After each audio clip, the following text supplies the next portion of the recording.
Hello guys, girls and everything else. This time I'm going to record a reaction to The Illusion of Choice by dnd5e. It will probably take 2 hours or so I might as well live stream this thing.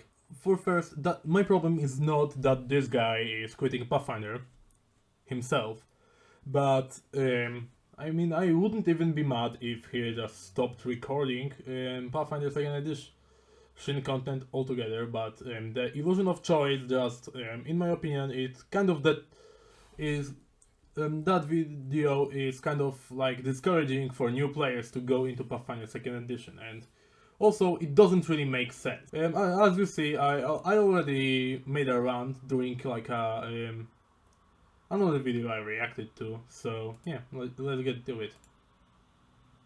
You ever heard the expression beating a dead horse? That's what I'm going to do today. Yes. I'm going to beat a dead horse and make another video about the Pathfinder 2e core game mechanics and why I've reached the conclusion to quit playing the game. And I'm going to respond to all of the criticism that I received this week.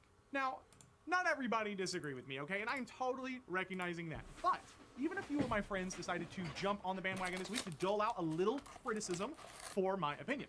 Though, I want to point out that while there was plenty of criticism, I saw... Yeah, my main criticism doesn't come from you just not enjoying the game. If you enjoy if you enjoy D&D more than Pathfinder, I don't have a problem with that. Evidence to the contrary or rationalizations to counter the points I made over the illusion of choice specifically prevalent during combat. I mean, what I did here was a lot of empty words, okay, based in subjectivity, severely lacking any pertinent information while making absurd assumptions about a campaign and a group of players that they literally have never seen and don't know anything about. And at the same time, Yeah, I already know it. It like reminds me of the video about Skylanders that Hexadux made. Because as far as I saw the one before, the problem was not the illusion of choice itself, I think. Because for the proper context, this guy was playing Age of Ashes. Yeah, that literally explains why is it like this. Age of Ashes is probably like the worst Pathfinder adventure path that was ever made. Maybe second. I also received comments encouraging me to follow up and provide more specifics. So here we are. Provide. Let's beat a dead horse. Addressing the elephant in the room. I am incredibly disappointed in the rude, condescending, and frankly belittling comments directed towards myself. Yeah,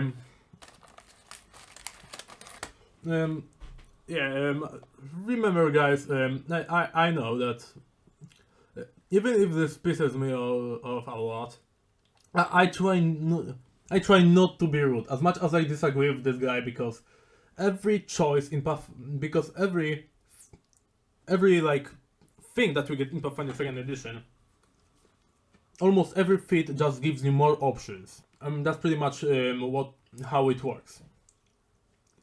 So Pathfinder already gives you so much choices, and all of them are pretty much viable, unless you specifically build yourself just to get free extra just to, I don't know, like try to get free extra damage, and now you have like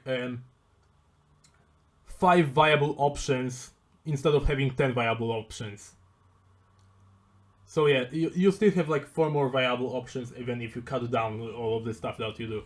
And my players this week. Furthermore, I'm disappointed in the lack of back and forth dialogue and discussion that usually takes place in the comment section whenever I do a video like this. Yeah, actually I think that the back and forth discussion should be done. I could get in a debate with this guy or something if I actually had the time. Because at this point I'm a high schooler and I literally have like 3 tests in a row this week. So yeah, remember I'm recording this for you guys. When someone just reminds me of this video out of nowhere, I get really angry, but over here that I decided to engage with it. It doesn't make my blood boil that much. Yeah. I'm no stranger, okay, to having people disagree with me, but the downright disrespect Yes. and tone I've seen in the little gathered communities on the internet is incredibly disheartening. Yes. I hate when people are disrespectful. You should always speak with respect, unless someone is not acting with respect to you. You should show the person about as much respect as the person is showing to you. See what I did there? But the real kicker I want to talk about here is just how little genuine discussion these individuals offered up. I saw response videos and I read comments on Twitter where people said over and over, just be more creative, Cody. That's all it is. Just be more creative. You just Yeah, actually, this is what it is. Like, for example, if your players just play a lot of... If your druid plays... Because, you know, this guy was playing an adventure path, so, yeah. Now with the context that he was playing an adventure path, and that he was playing also Age of Ashes, which is, like, one of the worst adventure paths ever made, because this was probably, like, the first one, I think. And Pathfinder was just barely playtested in terms of normal combat, not overall days, so there was a bit of discord in between like Pathfinder players inside of that. So yeah, if you're running like a homebrew campaign, then all of the stuff is just on DM and players if you feel the illusion of choice, in my opinion, at least. That's what I think, because the DM can always just put like rocks to put cover, can put like enemies that have resistances to the damage that you deal, or something like this, or resistance to like arrows, or being able to deflect arrows, so your ranger needs to like think about other things. you just need to be more creative. I don't know why you haven't thought about this, but have you tried being more creative? None of them talked about the feat system. None of them talked about attacks of opportunity and the changes it has made in the core game mechanics for 2E. None of them talked about the stuff that I brought up with spells and spell slots and how their players downcast frequently. It's because they don't. None of them talked about how they push and shove and use skills in combat every single turn because there's so many awesome choices. Because there isn't. And they don't. And they know it. There is. Literally, unless you're putting like only extreme encounters on your players, then it's not a problem. At this point, Pyros, because I ran a bunch of like little adventures with this guy, even though I didn't really pick the main thing. The guy was mostly like for side one-shots, and I ran like one-shot or so. Doing this one-shot because it was a pretty long one.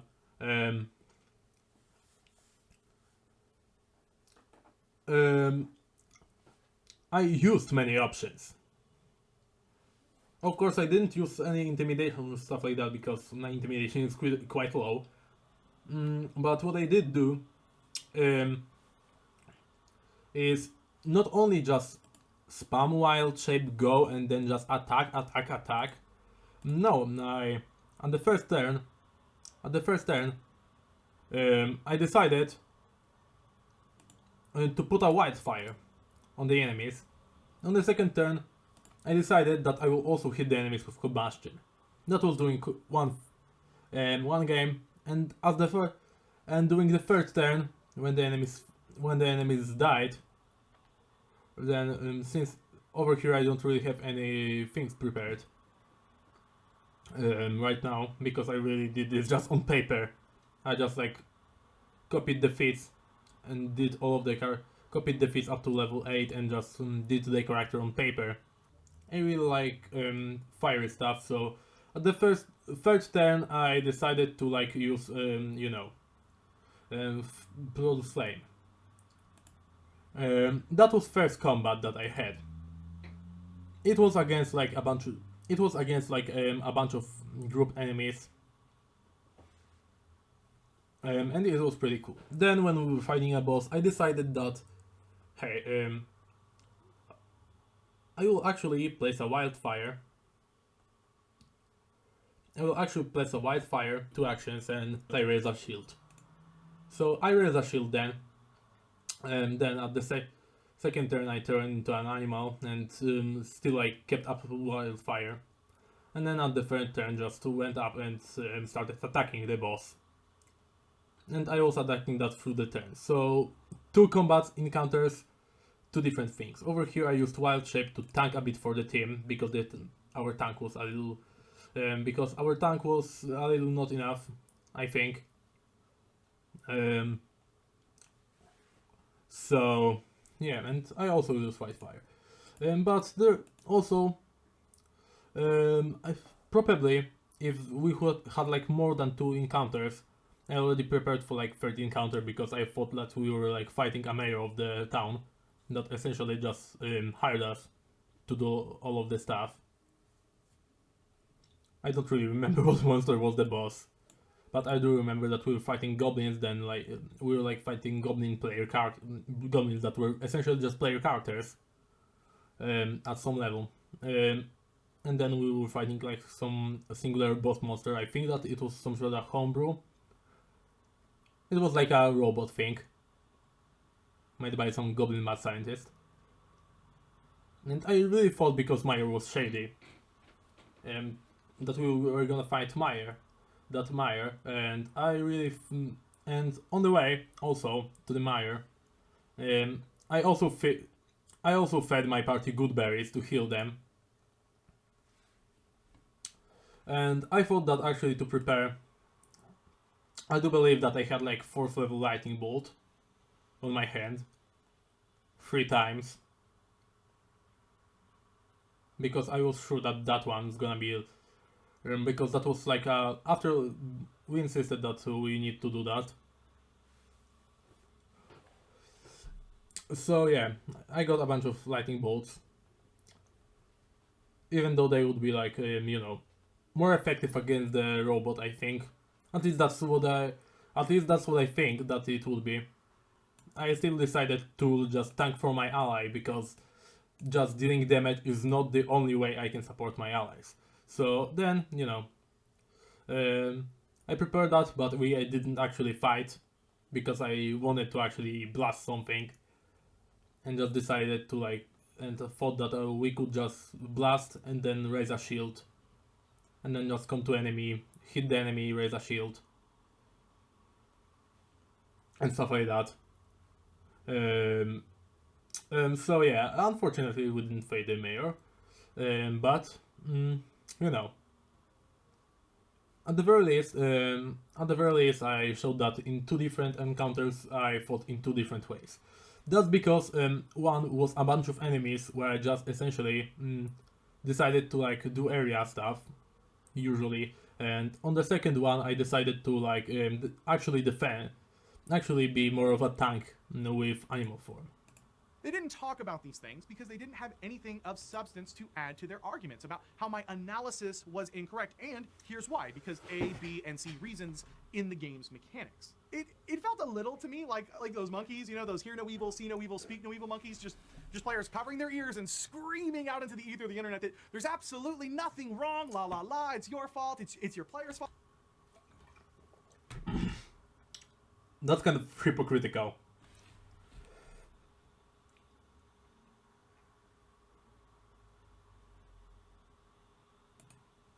This, but have you tried being more creative? None of them talked about the feats that offered up. I saw response videos and I read comments on Twitter where people said over and over, I've seen in the little gathered communities on the internet is incredibly disheartening. Pointed in the lack of back and forth dialogue and discussion that usually takes place in the comment section whenever I do a video like this. I'm no stranger, to having people disagree with me, but the downright disrespect in tone I've seen in the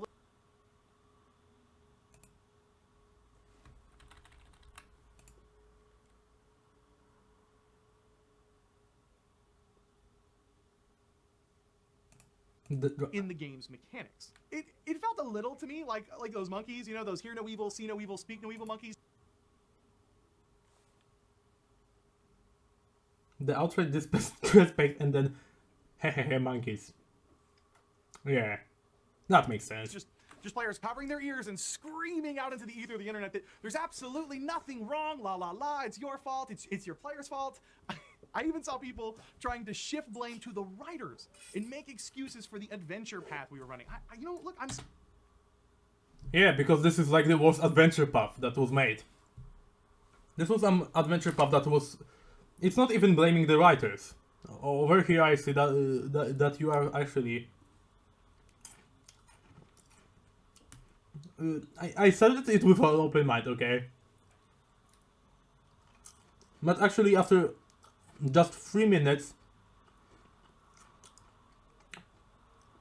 Okay, at like 2 minutes... You're talking about... Oh, you're so disrespectful, and at 3 minutes, you're like monkeys. Yeah.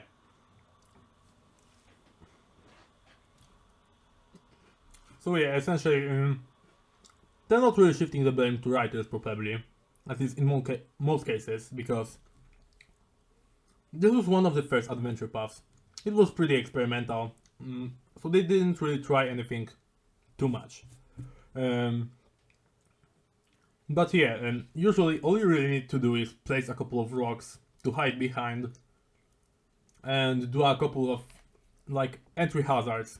I already like tell my players, hey, you can roll. Hey, before we start the encounter, remember, during the encounter, you can roll perception to check for like hazards in the boss room. You may be able to knock the enemy out with environmental hazards. So yeah, for example, the one player that actually understands takes aggro, uses the perception skill, and then I say, hey, first, thanks for doing that. Thanks for doing that, boy. And secondary, actually you see a chandelier. You see a chandelier hanging above the head of the enemy. And well, now the player has many options, like, ooh, I can use my grappling hook to jump on the chandelier, to try to jump on the chandelier, doing panache, and then jump behind the enemy, because I will grab it with the chandelier with my grappling hook, and I will just swing across it, get behind the enemy, and just use my swashbuckler abilities to then use one of my many finishers that I have as a swashbuckler. So yeah.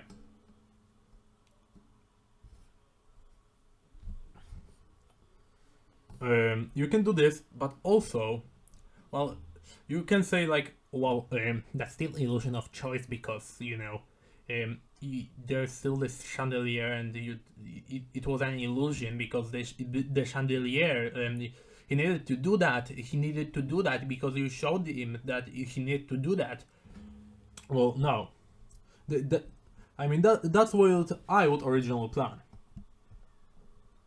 That was what I would originally plan. Doing that. But after a couple of games, after like 2 games or so, I realized that the player wouldn't really do this like that. Because looking at how the player actually handles fights with using his grappling hook, his modified grappling hook that he uses, I understood that the player, even though I honestly thought about just option about just doing this, or for example like helping like the alchemists that we had jump on the chandelier and just drop the potions. I understood that the player would probably actually just throw the grappling hook at the chandelier and pull the grappling hook, so it actually falls on the enemy. So yeah, here with like a thing that I originally wanted one thing, and then during that I planned a second possibility, and then realized after a couple of sessions that my player would also pick a third ability. That's just with a single chandelier. Sorry, is Amanda Hammond not a professional game designer? Is Eleanor Farron not a professional? No, that's because Age of Ashes, you know. As far as I remember, Age of Ashes was one of the first campaigns. So they're not shifting the blame to the writers, I think. I think that you're just twisting the truth to make your argument sound more compelling. But it's more about the fact that Age of Ashes, and I think that Nonat actually stated that. And he said that Age of Ashes, that the problem was because you were playing Age of Ashes, probably, and Age of Ashes was one of the first campaigns, so the writers, the whole writing team was still learning about the system because it was still relatively new to them. It essentially just freshly came out, and they already started writing the adventure path. So they didn't really have enough experience with the system. I mean, what you're doing is hyperbolizing this, because what at least I remember is because, hey, my name is Node, addressing the Illusion of Choice video. Actually, you know, it's mostly because you played again one of the adventure paths when the team has not playtested the game yet enough. So they didn't really have a grasp on the system yet. So that's why the thing wasn't so good. Also, let me get back to speaking with my defuel accountant or something. So that's pretty much what I recall from this. Game designer? It's like all of the fans of the system wanted to blame everything else but taking an honest look at the game's mechanics and talking about their pros and their cons. And if you'll allow me this brief... Yeah, literally. I think that yesterday, at least according to my schedule, the video, because you see, already you saw the bar. Hello guys, girls and everything else. This is another Cargo Pants video. Yes, I'm Cargo Pants. I'm the man. So yeah, for first crafting, this is basically copied from the rules lawyer for 6 Pathfinder 2nd edition. So eventually now it is time. Wait for it. For 6 Pathfinder 2nd edition rules that you should ignore. Yes, the idea was stolen from Pathfinder, from the rules lawyer. Yeah. I acknowledge that problems. Like, rules lawyer addressed like 5 rule problems. And I addressed 6 rule problems. And only I think that only like 2 or 3 of them overlapped actually in this video. So yeah. brief moment to be upset on behalf of my players who took...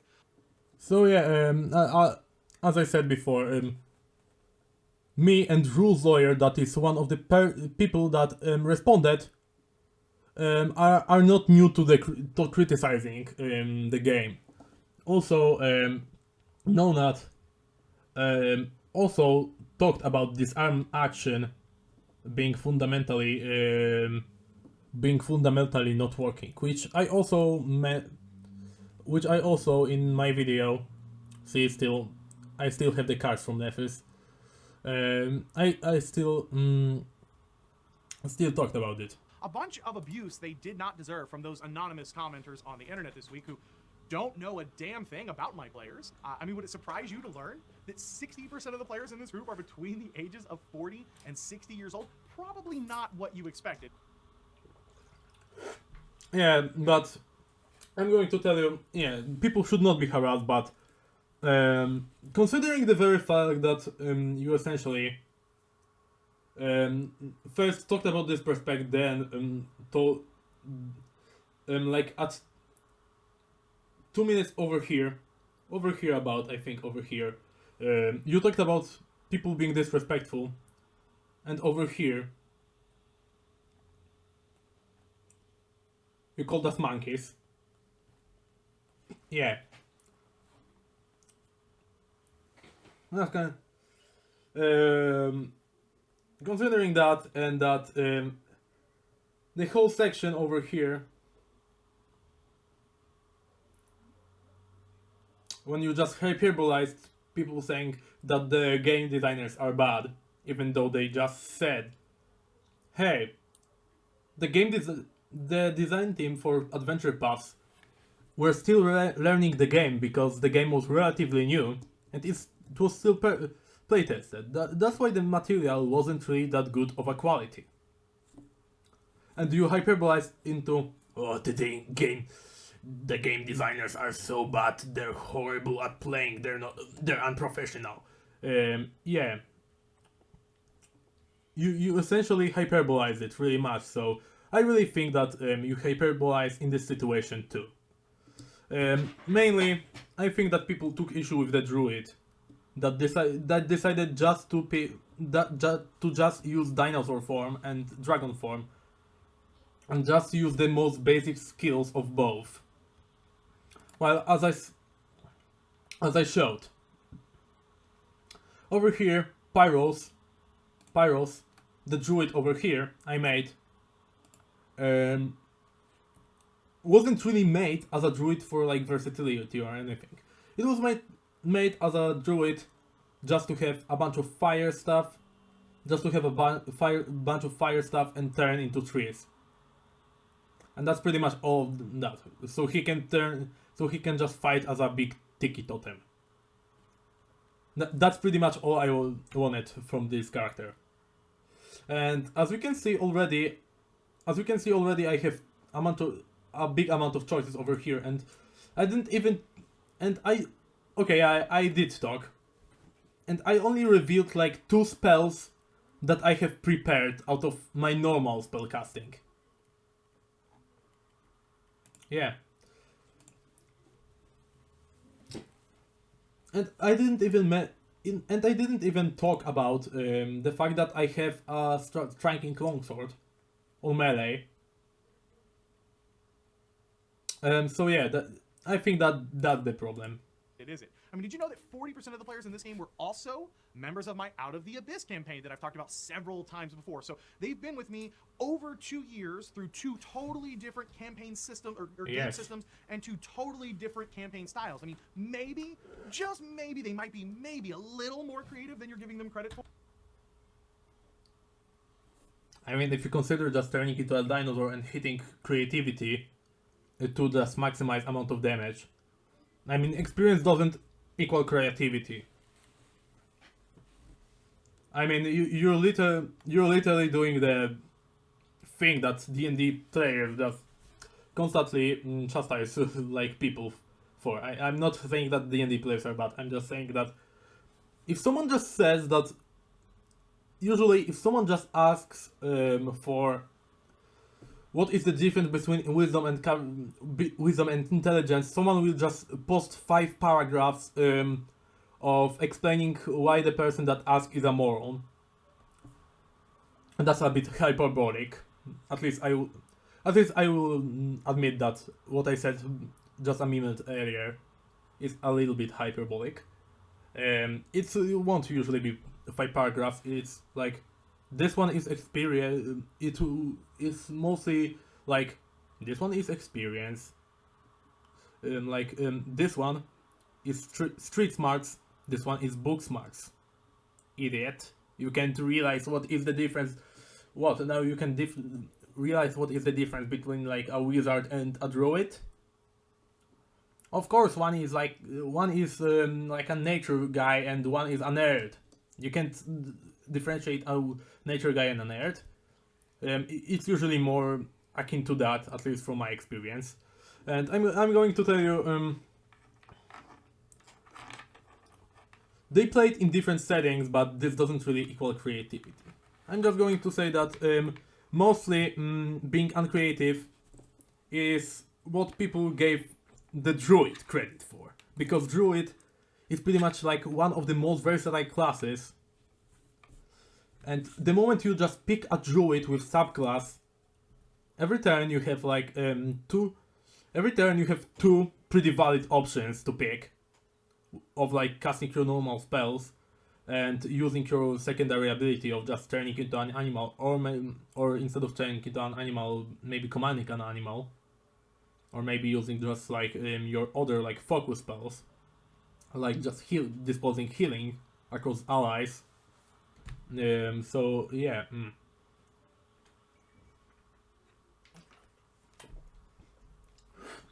I think it's mostly because druids have so many options, and your druid player just didn't use them. So it's a bit hyperbolic once again, I think, and a bit disingenuous. And these commoners didn't, and don't have a clue about how my players creatively approached a multi-leveled tower by wild shaping into a sparrow to fly to higher levels and free prisoners from chain devils while sealing off sections of slavers with wall of force and literally tearing through other sections of the walls and in. Yeah, they're not talking about all players. They are mainly talking about players that just couldn't decide to pick anything else in combat, just stuck with like, oh, this option deals like 1.00000000000.1 damage more on average. So I'll pick this option rather than the other options that we have. To the stairwell as a dragon to chase down a powerful enemy caster before they could teleport away. Or how the group just 2 weeks ago made the brilliant deduction that the area they were infiltrating actually had two distinct groups that had agreed to work together, and that they were not so intertwined that perhaps my players couldn't take out some of the slavers and pass themselves off as the slavers to the other group instead, completely and utterly overcoming an encounter with nothing more than their wits and creativity without initiative even being rolled. Just good old. Once again, it's mostly just about the druid. Like, yeah, to be honest, I'm going to tell you, I don't really like combat in TTRPGs. And that's why I did stuff like this. For example, I got a bunch of the cards. Like there were a bunch of like cards that I had. The cards, I mean, like the cards from like a cantrip deck, and I stuck a bunch of like disrupt undead cards together, and just got them wet with speed with my party, and just put a bunch of stuff to hold it together, and roll them like a bowling ball to destroy a horde of zombies. By horde of zombies I mean like a zombie shambler. And the GM allowed that. I'm just going to tell you, it's usually mostly the issue of them not being able to versatile their own playstyle because they are kind of scared that like dealing 1/5 of a damage will completely impact their game. Old-fashioned roleplay and creativity. Did they know anything about how my players cleverly use a wand of web as a safety net to escape an exploding cliffside temple, aka GoldenEye 007? Okay, this one with wand of net, it wasn't it wasn't really that creative. Even though I gave them credit that the last one, that the first one and the second one were kind of creative. The one that is now, the one now is just like pretty average. Or how they discovered a plot of a planned ambush by polymorphing into an insect, and how quite literally they became a fly on the wall to discover that the councilwoman had been. Okay, literally, this gets like less and less creative as he speaks. Like the first one of just turning into a hawk using all of the stuff, wall of force. It seems pretty creative. That one was pretty creative, but right now it's like, okay, now this guy decided to use web as just a safety net. just like Spider-Man does in every movie. Yeah, I'm not discrediting the first two examples, like the example with Prisoners was pretty good. I'm making sure that I give credit where it's due. But that and also, hey, I polymorph into a small insect to spy on people. But this time it's a fly. It's not a spider, so it's different. Like right now, it sounds like this. Placed by a necromancer under the illusory disguise spell that they had previously defeated before allowing to escape? No, the commenters didn't know any of that, but just really dismissed my assessment of the game's mechanics as nothing more than my fault, my player's fault, or even the... Yeah, now you're calling them commoners. We're 6 minutes into the video. And I'm at 40 minutes of pointing out hypocrisy. writer's fault, without offering any analysis And this is like 25% sped up. of their own to refute my assessments about the game's mechanics and design. As we say down here in Texas, it's just a lot of people talking out their asses. Yeah, I'm going to tell you, we have 3 actions. Okay, so if you want actual arguments, okay, we have 3 actions which we can use freely to do anything. Every choice that you have, every feat that you take, pretty much, like Order Explorer just gives me a familiar that I can additionally use separately, that I have. Over here I have the Leaf Order, which allows me to also heal. Over here I can just now cast Combustion to just do like a bunch of damage. Once again over here, Order Explorer once again, just to White Order, so I can also tank damage. I have so many options that I'm going to tell you. I sometimes don't even know what kind of option I want to pick, so I'll just roll dice to determine what kind of option I want to pick. Okay, now that I've had the chance to defend my players a little bit, another comment I saw in several places was about how I said my players were forced to play optimally. This was probably the biggest issue I had with several of the response videos, and I just want to clarify that if you go back and watch it, that's actually not what I said. I said the game's mechanics give the players the feeling of being forced. The mechanics give the players the feeling of being forced to play optimally. There's a big difference between being forced and feeling forced, okay? I forced my son to brush his teeth before he goes to bed. I feel forced to compliment my wife when she asks me how she looks. Get the difference? It is my belief, after giving a year of my life to Pathfinder 2e, that the game's core mechanics do not offer enough interesting choices for the players during combat to justify the overcomplexity of the ordinary mundane actions that could and should be simply handled during roleplay. And I have receipts that will prove and illustrate all of my points here.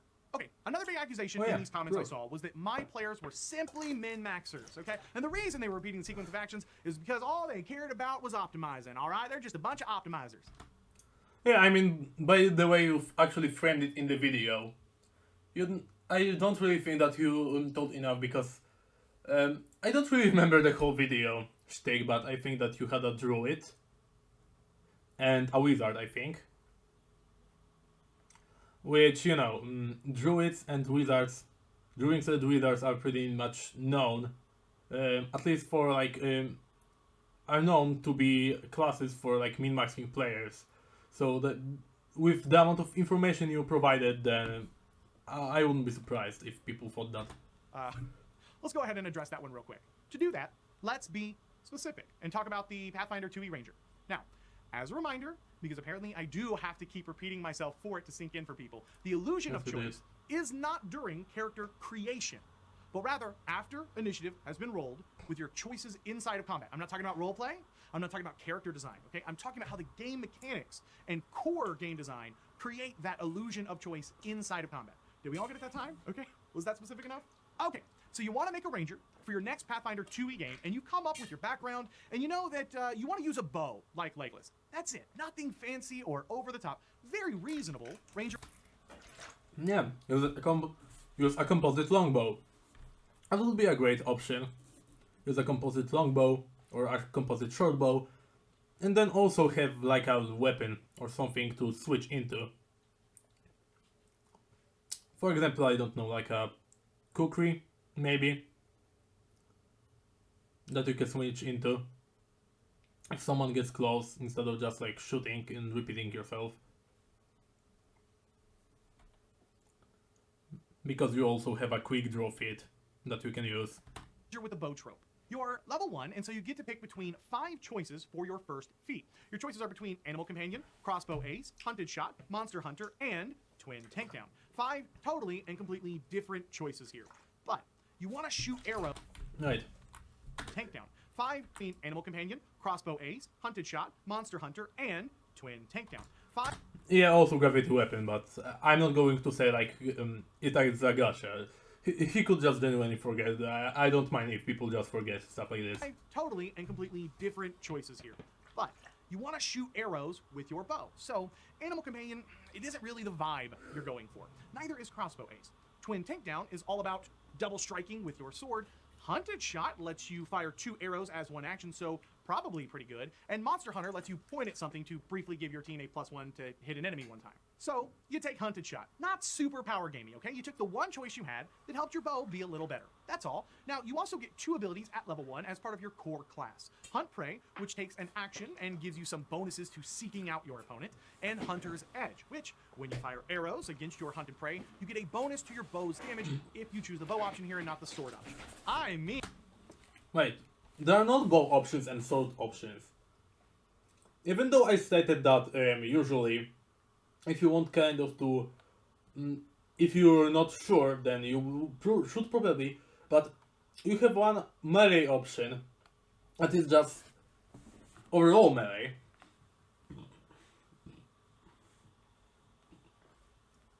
I'm sorry, I tried to like not barf because I drank a lot of tea and I tried to not do the bleh sound. So yeah, you are, this is not between bow option and sword option. This is more between multiple attack option, extra damage option, and also the tanky option. So yeah, neither of them are bow and sword. There are 3 options.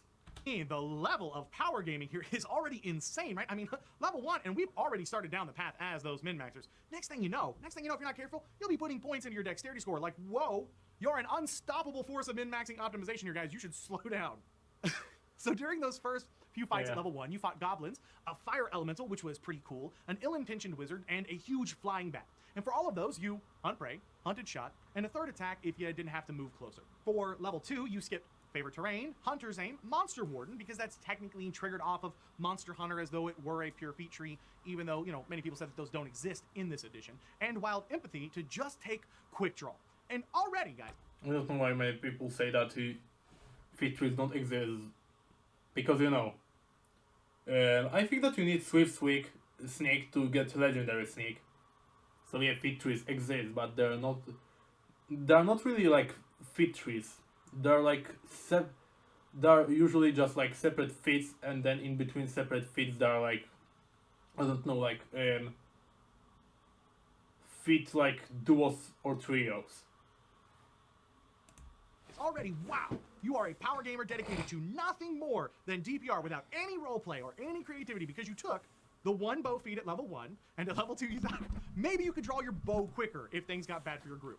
Level 3, you take Hefty Hauler for your general feat because you think it fits well with your character's background of hunting large game and having to carry your kills back to be dressed. And for your third ranger feat at level 4, you snag up Far Shot, which is pretty weak, just increasing your arrow's distance, but it fits with that flavor of being a cool archer ranger pretty well, so you snag it up. Now, sarcasm aside, okay, let's put this ranger inside of a combat right now. Right now, let's throw it up against a flying CR8 Chimera in a mountain valley. Let's throw... See? So that little thing, he didn't even consider like other monsters. It's like flying chimera already, because you know that's a little psychological trick, and that not only he but also like people like Andrew Tate use, which is essentially use one example. I think that Andrew Tate uses. I'm pretty sure that Andrew Tate used that, but I'm not 100% sure. So yeah, that Andrew Tate used like, okay, so Wachman bad property because Does man work with woman? True, false? If you recall, if you say true to the sec, because if you say like true to the second one, you're more likely to say that the first one is also true. So yeah, over here you just see hunted shot, and it's like this is the most optimal option. And now you use the hunted, and now this guy specifies flying chimera, and like what will you do against a flying chimera? Because I'm going to tell you, like, most monsters don't really fly, but over here the guy pointed to a chimera which is flying.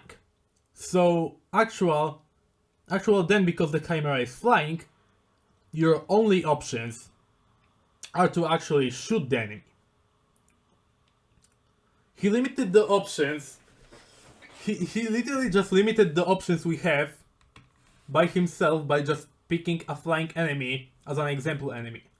Because, to be honest, I usually, when I try to like use an example or something, unless I'm making the example like on the spot with tokens, then I usually like to use as an example.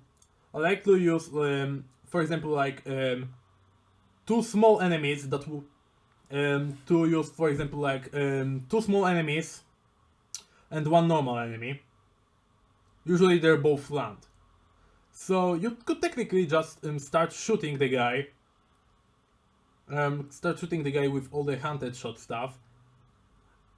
But if your GM is pretty good, then I don't know, maybe your goblin is trying to flank the fighter.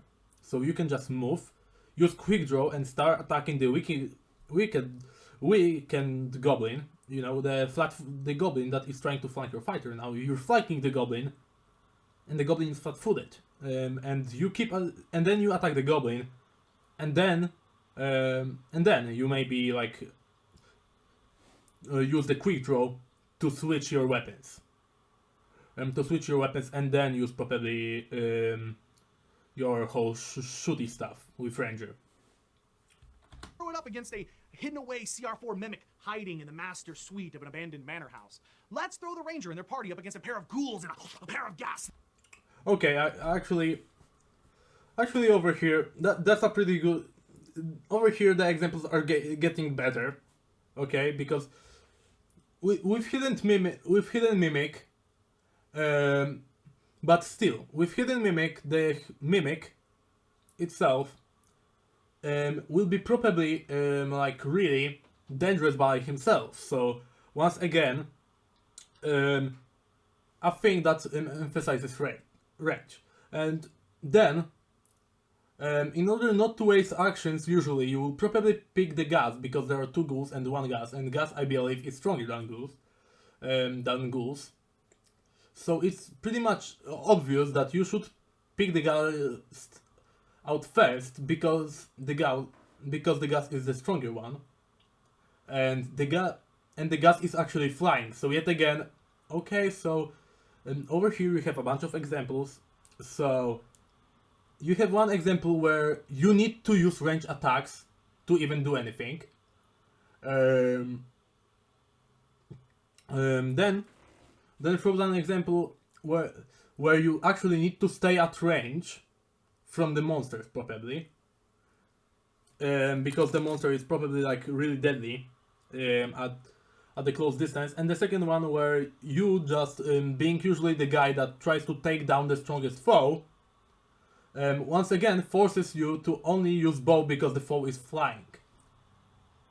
To be honest, I would probably pick the hobgoblin and goblin, for example,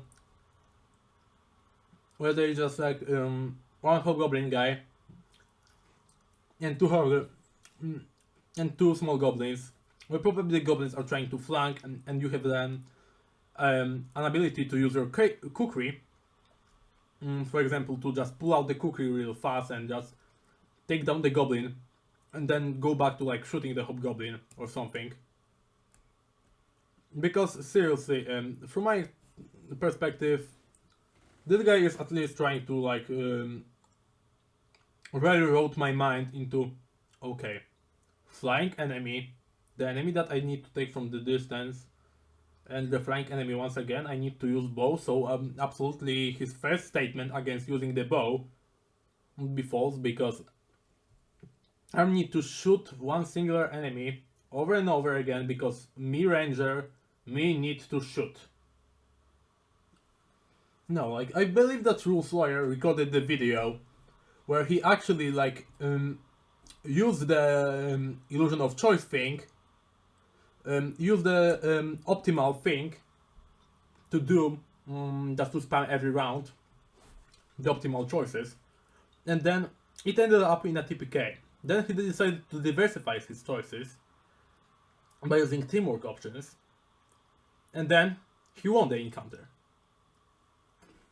That rise up defending a cavern entrance to a necromancer's lair. Your adrenaline's pumping, Ranger. It's your turn. You have 3 actions. What do? In all of these fights, they hunt prey, hunted shot, and fire a third volley. The same thing they've been doing in every single combat situation since that first second. That also depends on skills on the ranger, because if you have a bit of charisma, if you have a bit of charisma, then you can probably try to demoralize the enemy,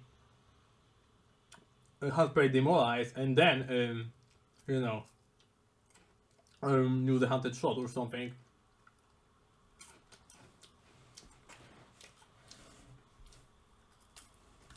Assuming, of course, they don't have to escape from the Mimic's clutches first. I mean, can we spice up these combats even further by giving the players more things to engage with in their environments? Sure, yes, we can. But trying to point the finger at all 3 of these very different creature types and 3 very different... very different creature types. Creature that cannot be harmed by melee attacks. Creature that it is really hard to hit, that it's really hard to actually get to with melee attacks. So yeah, creature that you need to play. Wait, let me rephrase that. Creature that you need to attack with range to actually damage it. Creature that if you don't stay at range will probably immediately destroy you. And a creature that once again flies. And this time has actually a bunch of minions on the ground, which are weaklings, which Ranger is probably most likely not going to attack. So yeah, I mean, if these are different creature types, if these like are really different creature types,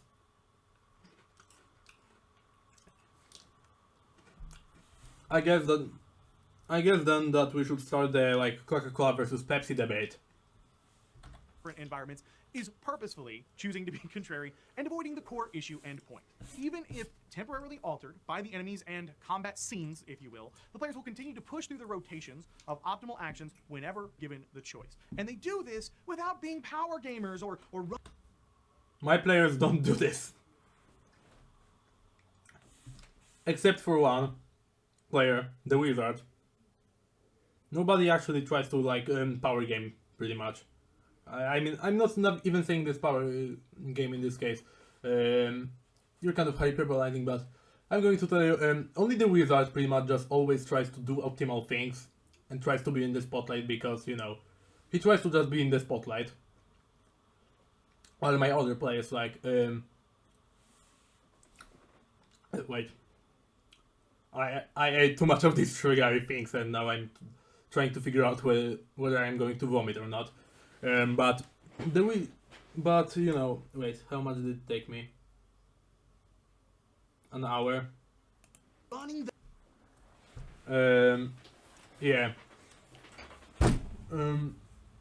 So yeah, the Wizard is only one who actually does, and they're also the ones that I don't really can't think really a fake name to cover them, and so yeah, I'm just going to call one Mason. Mason is a pretty new player, but still he tries to do whatever he thinks is the cool coolest at the moment. And we have the Necromancer, because that's what I'm going to call him. I'm just going to call him Necro. Yeah, that will be pretty good.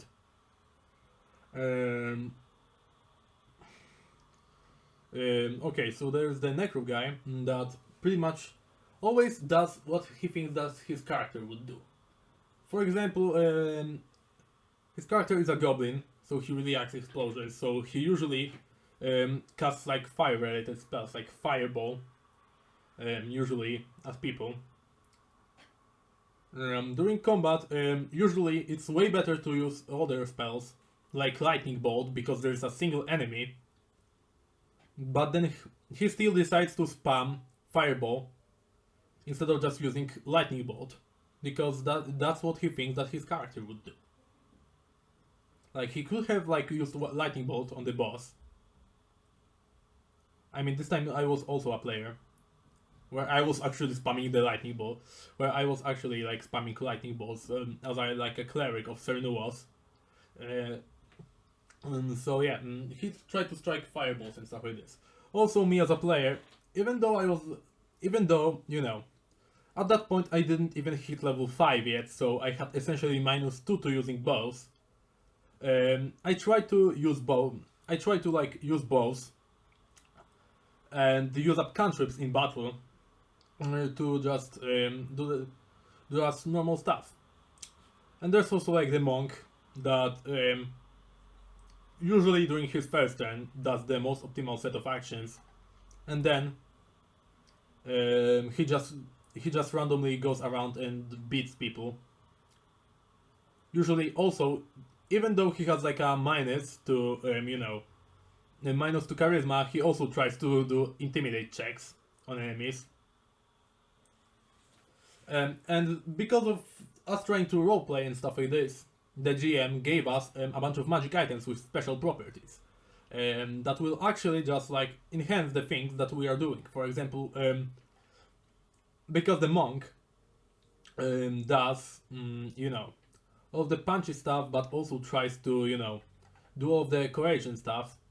So yeah, he essentially gets an item that essentially limits his like hitting abilities during a turn. At least I think. But every time, first attack during his turn just is extra accurate. So he can actually like do all of the cool stuff and then still be able to do the first attack bonus. The numbers real quick are being statisticians. They do this because it's what the game's core engine and mechanics nudge them to do. You have 3 actions. You hunt, Yeah, prey, hunt, and chop. that's a little nudge, but you know, like a lot of people told me to cut my hair because it's a bit too because it's long, and I just said no, and wore my hair. You know, people nudge me to do a lot of stuff, and I just say no.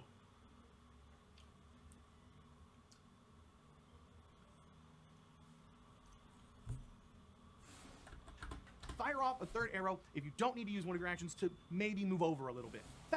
You know, once again, demoralize. Fast forward the clock and look at level 10 and level 12, and I assure you, they'll still be doing the same thing. Hunt, prey, hunted shot, fire off 3rd arrow. So if you go back and you check out my podcast, I had a player who was playing a ranger, and within, I want to say 7 to 8 episodes, you will hear his rotation in combat. Every combat. It's the same rotation. We played all the way from level 1 to level 16. For the ranger, it's hunt, prey, hunted shot, throw in a 3rd shot that usually misses. My druid... Was that the rotation your ranger used? Yeah, that's the exact rotation. But I'm wondering.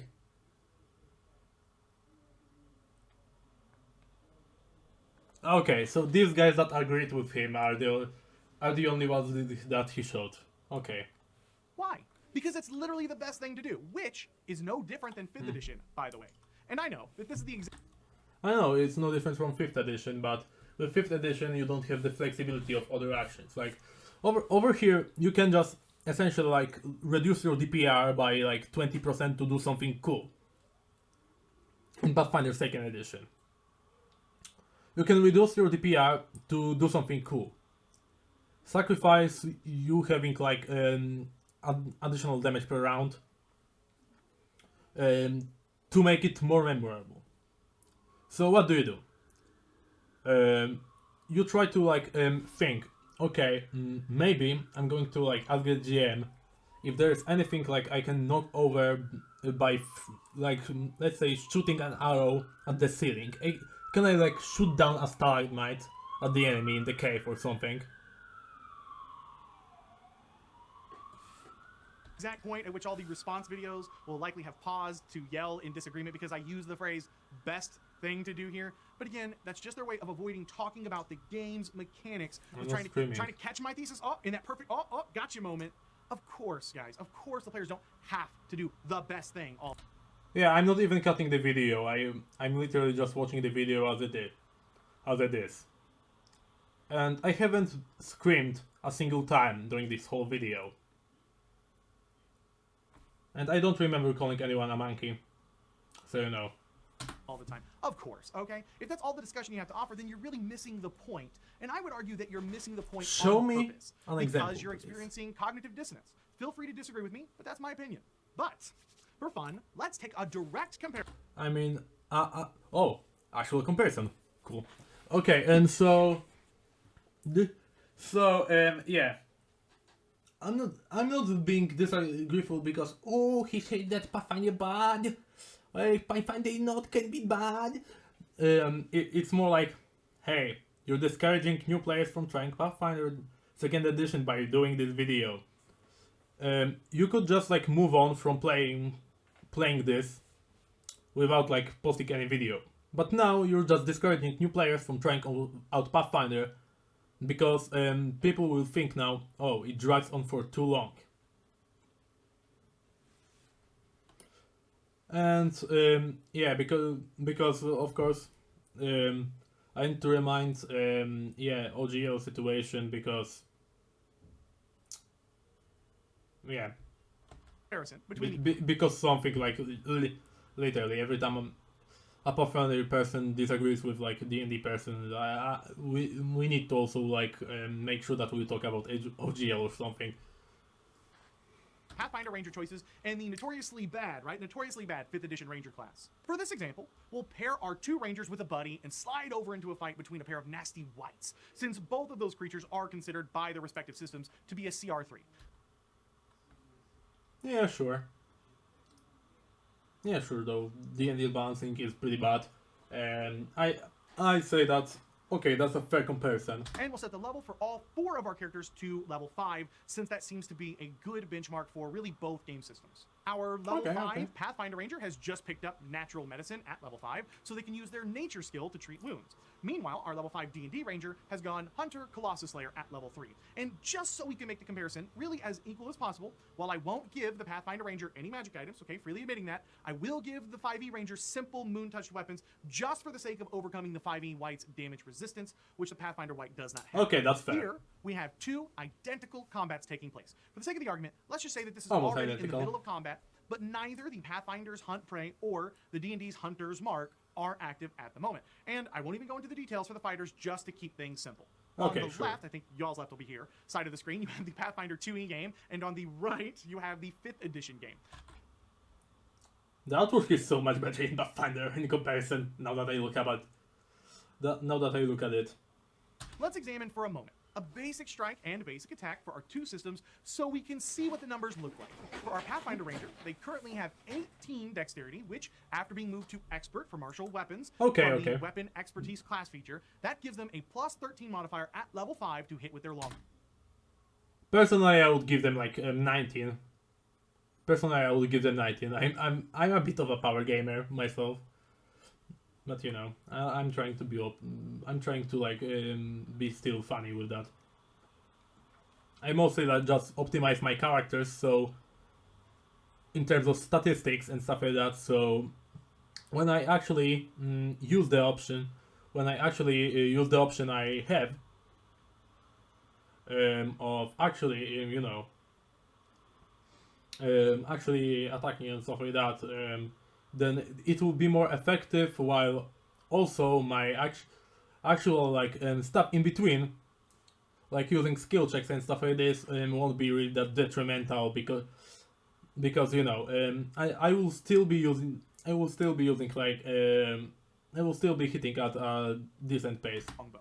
The Pathfinder White, as listed on page 332 of the Pathfinder 2e Bestiary, has an 18 armor class, giving our ranger a whopping 80% chance to hit, and because any result of 10 or more in excess of the target's AC turns our success into a critical success, we also have a 30% chance, which is to say rolling a 15 or higher, to land a critical against our white. Or to be more specific, we've got an 80% chance to hit, critical with 30% hits are really of cool. that number representing our odds of critting. Now, this doesn't tell 100% of the story because of how the multi-attack penalty works, but we'll get more into this here in just a moment. Looking at our 5e ranger with a current dexterity score of 16, it gives us a +8 to hit after our proficiency mod and our archery fighting style. Turning to the white, as listed on page 300 in the dnd5e monster manual, we see that our target has an AC of just 14, which gives our ranger a 75% chance to score a hit, with 5% of that being our critical range. Now, let's slide back over to our Pathfinder ranger as it's their turn. So what we're going to do here is go over a few different options based on the game's core mechanics and design that the ranger might take, right? They might take as their set of actions. And for argument's sake, we're going to start off with the most obvious set of actions with Hunt Prey, Hunted Shot, Strike as our option 1 as a sort of baseline. Now, notice that I did not use the word best here, right? I replaced it with simply most obvious.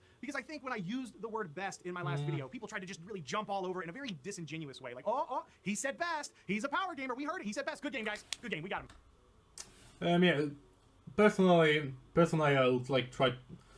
That also depends on your charisma score. But if you actually had a like good charisma score, probably like sacrifice something else. Even though I know that I don't really like making sacrifices in terms of statistics. Wait,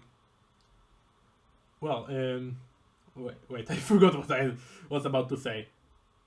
So yeah, that depends really on your skill fits, what you have. I'm going to. No, I'm not going to make this video any longer than it needs to be. He said best. We got nothing to see here. Move along. Power gamer. That's all it is. So I'm replacing the word best here with most obvious set of actions. And I think it describes really what I'm talking about even better. That's fair. It's the most obvious choice of actions. Okay, so option 1, they could Hunt Prey with their first action, triggering their Hunter's Edge. Then with their second action, they could, guess what? Hunted Shot and fire 2 shots with the first as an 80% chance to hit and 30% chance to crit, triggering the Longbow's deadly trait, followed by your second shot as a 55% chance to connect and 5% chance to crit. And then with their third action, they could strike, firing a third arrow with a 30% chance to connect and a 5% chance to crit. 30% of the time. Wait. What? Hunted Shot works like this? I thought that it works more like Flurry of Blows, personally. Wait. Hunted Shot.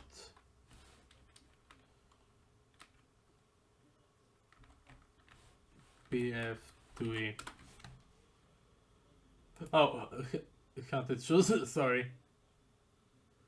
Make 2 strikes if you...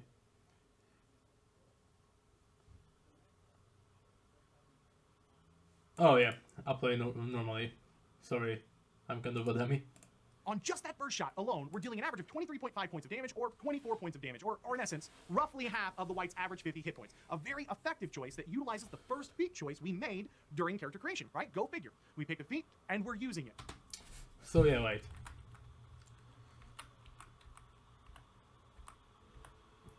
You have 30% chance of hitting, actually. Okay, so what if you didn't actually use the third?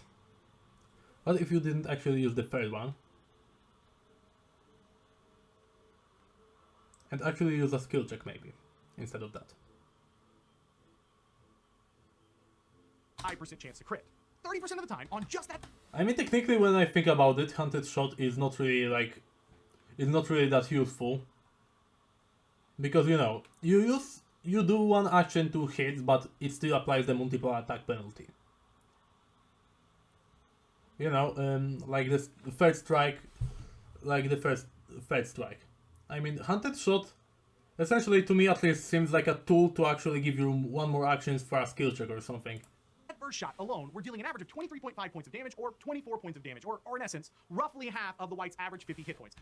Oh yeah, also that's the reason that's pretty much the reason that I always use pretty much like how is it called? Free archetype variant rule. Yeah. Because then when I have the free archetype variant rule, Then I also have more options from my archetype, so I don't know, maybe the ranger could like pick up a druid archetype and use some sort of debuffing spell.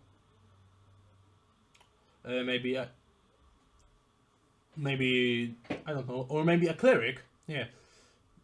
Because personally, like from druid cantrips, I don't remember I don't remember really many of druid cantrips, of primal cantrips. But I really think that the cantrip that could like help real much over here is like from cleric spell is disrupt undead maybe.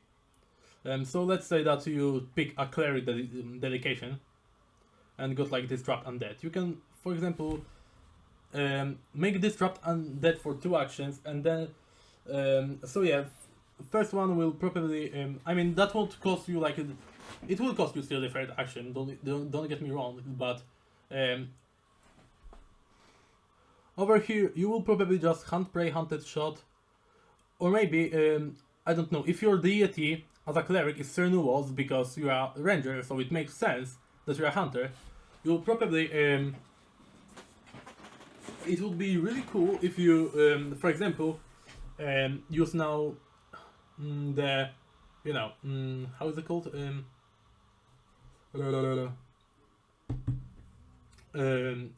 yeah, True Strike. Forgot the name of the spell. So yeah, maybe you could just hunt prey, True Strike, and then hunted shot. Also, instead of that, if you pick like cleric dedication. For example, because I don't know, maybe you have just some religious belief in a little religious belief, that's still more flavor. And then during the second turn, you can like choose. Maybe you can use days. That would be pretty cool if you just use days and then hunted shot. Or maybe instead of days and hunted shot, you can use disrupt undead and hunted shot. And that's just with the cantrips, you know? I'm not going to tell you to use prestidigitation, don't worry. Don't worry. But you can still do all of this stuff and hunted shot.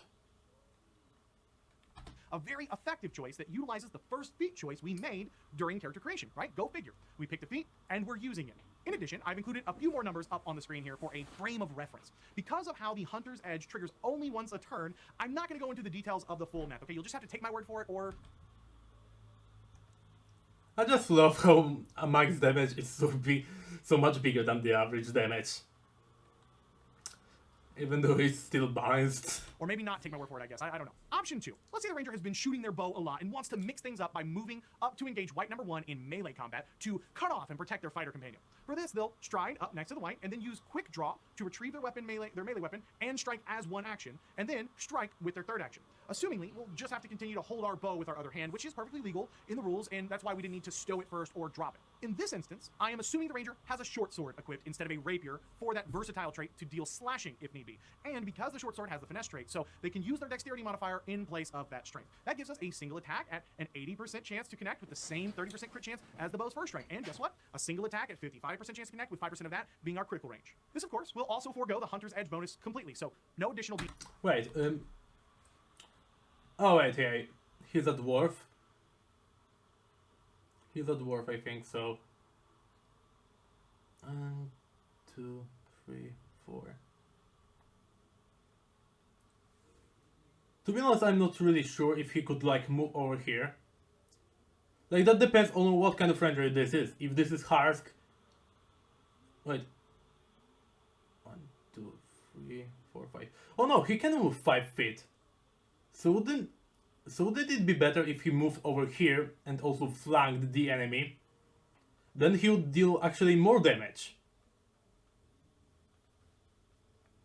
D8 there, and of course the ranger won't be able to utilize their hunted shot feat on their following turn unless they reverse actions and...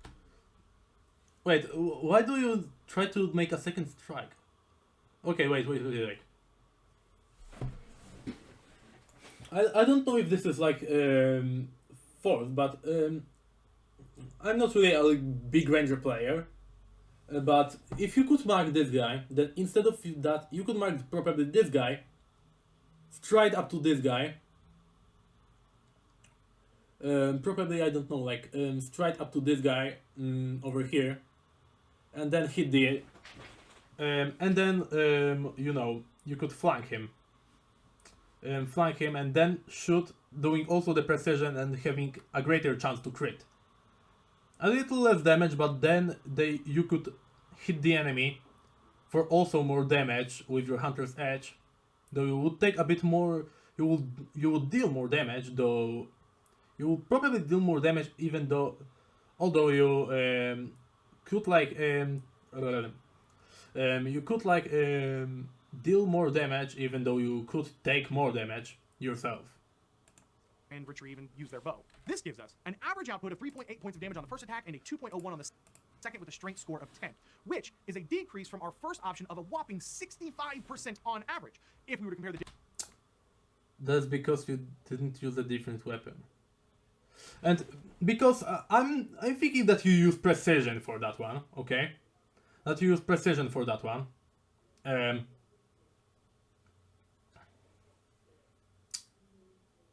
It would still deal a pretty good amount of average damage because you hand prey on this guy, move over here, and then hit the guy. Once again,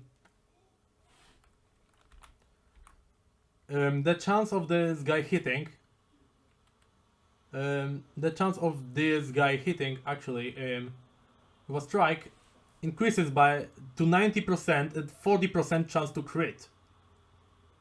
Then, plus also deals an additional d8 of damage.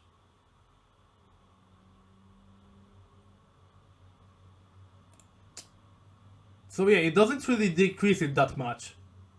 Because as far as I see, you just keep showing the worst case scenarios. For example, okay, here there is a flying enemy. Here's an enemy that you will be absolutely messed up if you get close to that enemy.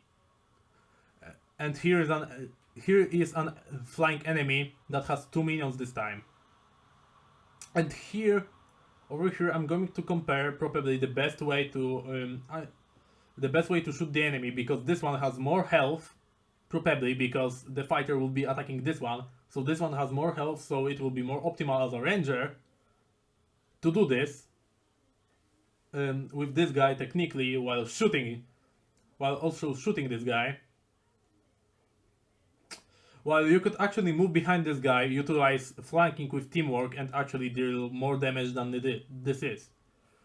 Like you're showing a pretty mech example of going melee, with the absolute best example of going range in terms of like raw DPR.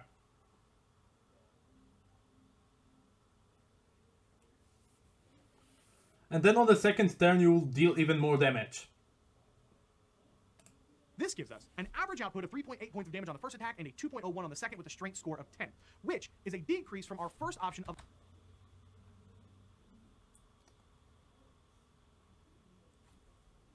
And as far as I can see, you would deal like about 4 damage or so. So it would be like decrease of like... The decrease would be probably like closer to like 45 or something. Between 40 and 45, I think, if you actually went my way. And you know, you'd also give your fighter a bonus to hit, which would pretty easily destroy the enemy.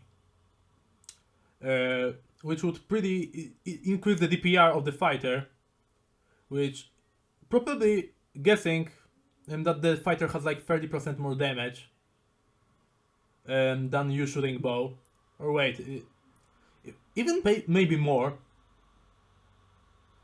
So yeah, if you give that, you'll technically deal even probably more damage if you actually went up to the enemy instead of using your optimal rotation. I mean, in effect, you wouldn't deal the damage yourself, but you would actually make the fighter deal more damage than the fighter would actually normally do.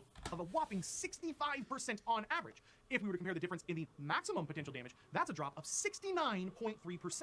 But that doesn't tell the whole story, because we should also consider that the ranger is now engaged with the white. So they have, in essence, granted the white an additional action here, because prior to the ranger's... Once again, if you just move to the white over here, if you just move to the white over here, the white would still need to use a move action to actually try to hit you. And whites are mindless, so I'm going to tell you, I think that whites are pretty mindless, unless they are not. But, you know, I'm wrong about many things.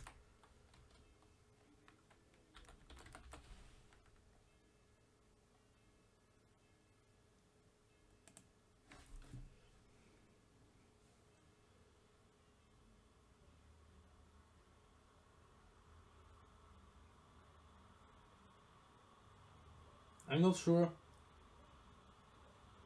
I mean, maybe... Okay, maybe it could try to flank you. Because it doesn't have a mindless trait. Feel free to actually point that out to say that I'm wrong. Because now that I'm pointing out that you're going to say something, now that doesn't count.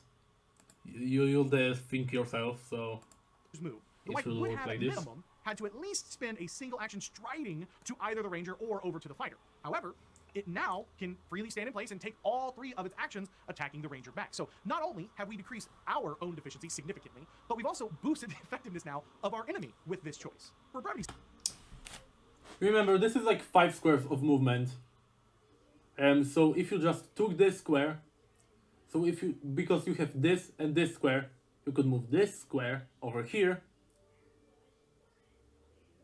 and this square over here. And as far as I've seen, the white doesn't have attack of opportunity, I think, but I'm most likely wrong. Oh, no, it actually doesn't. Okay, remember. I will be correct if I say that I'm most likely wrong. sake, I won't go into the statistical differences for this white. I think it's easy enough to evaluate as I've already presented it here. Moving on to option 3, we could instead choose to jump to the fighter's aid and engage white number 2. So for our action here, we would stride 25 feet, counting every other diagonal as 10. Oh, yeah. Actually, this is the example I showed.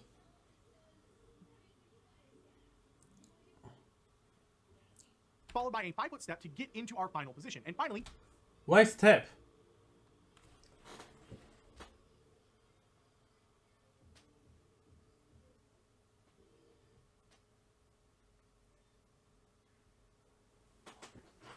He did it once again.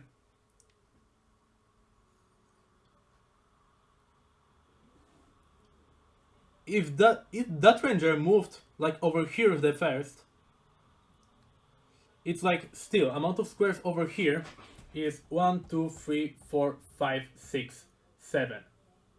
And to this, so no, like 1, 2, 3, 4, 5, 6, 1, 2, 3, 4, 5, and here you need to step for 6. Even though you could just move instead of that 1, 2, 3, 4, and then 5 instead of stepping. And remember, they don't have attack of opportunity as I showed before, so it wouldn't actually matter. So it wouldn't actually matter. To step. And then you would have an additional action you can use on your hunted prey, and then quick draw. quick draw with a strike. This is a slightly better option for us as it allows us to flank for our attack. But this you can time be we have a drop flanked in also. average damage of 70.3% and a drop in our maximum potential damage to the Remember, you would increase a bit of that damage. You would increase a bit of that damage if you like use the hunted shot. And it's not only just about your own damage, because right now not only you're flanking the enemy, but also the fighter is now flanking the enemy, so the fighter will deal extra damage too. white of 84.6%. Now again, this also is a set of actions that would completely ignore your hunted shot feat. No, it would only if you actually do it just like you do.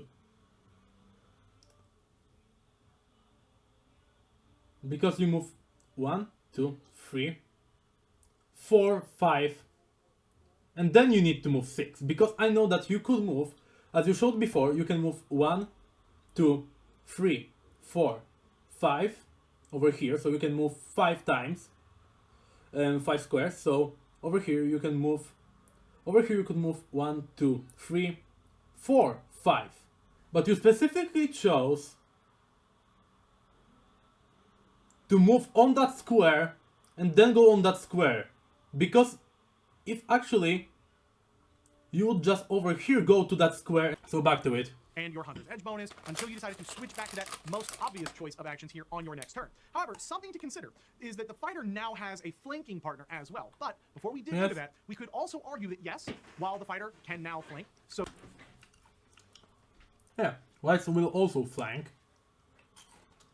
But remember, fighter already deals a lot of damage. so too can the second white. Both would get that additional 10% boost to their chance to hit, which is why, again, for brevity's sake, I'm not going to go into all of the little minutia of it. Also, it would be kind of ironic for people to argue with that as the point of this exercise is to evaluate the game's mechanics on what your expected set of actions would be, versus trying to be creative and mix things up with the core game engine. And Yeah, well, once again, I'm telling you,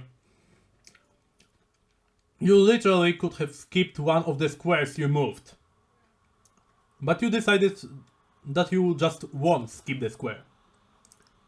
Just so you actually do this specifically, so you cannot use your hunter's edge, so you cannot use your hunted prey.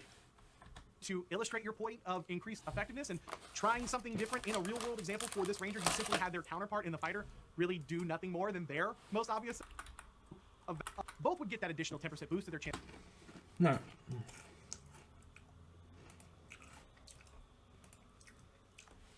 Now let me open GIMP. I will just post the thing for the thumbnail. To hit, which is why, again, for brevity's sake, I'm not going to go into all of the little minutia of it.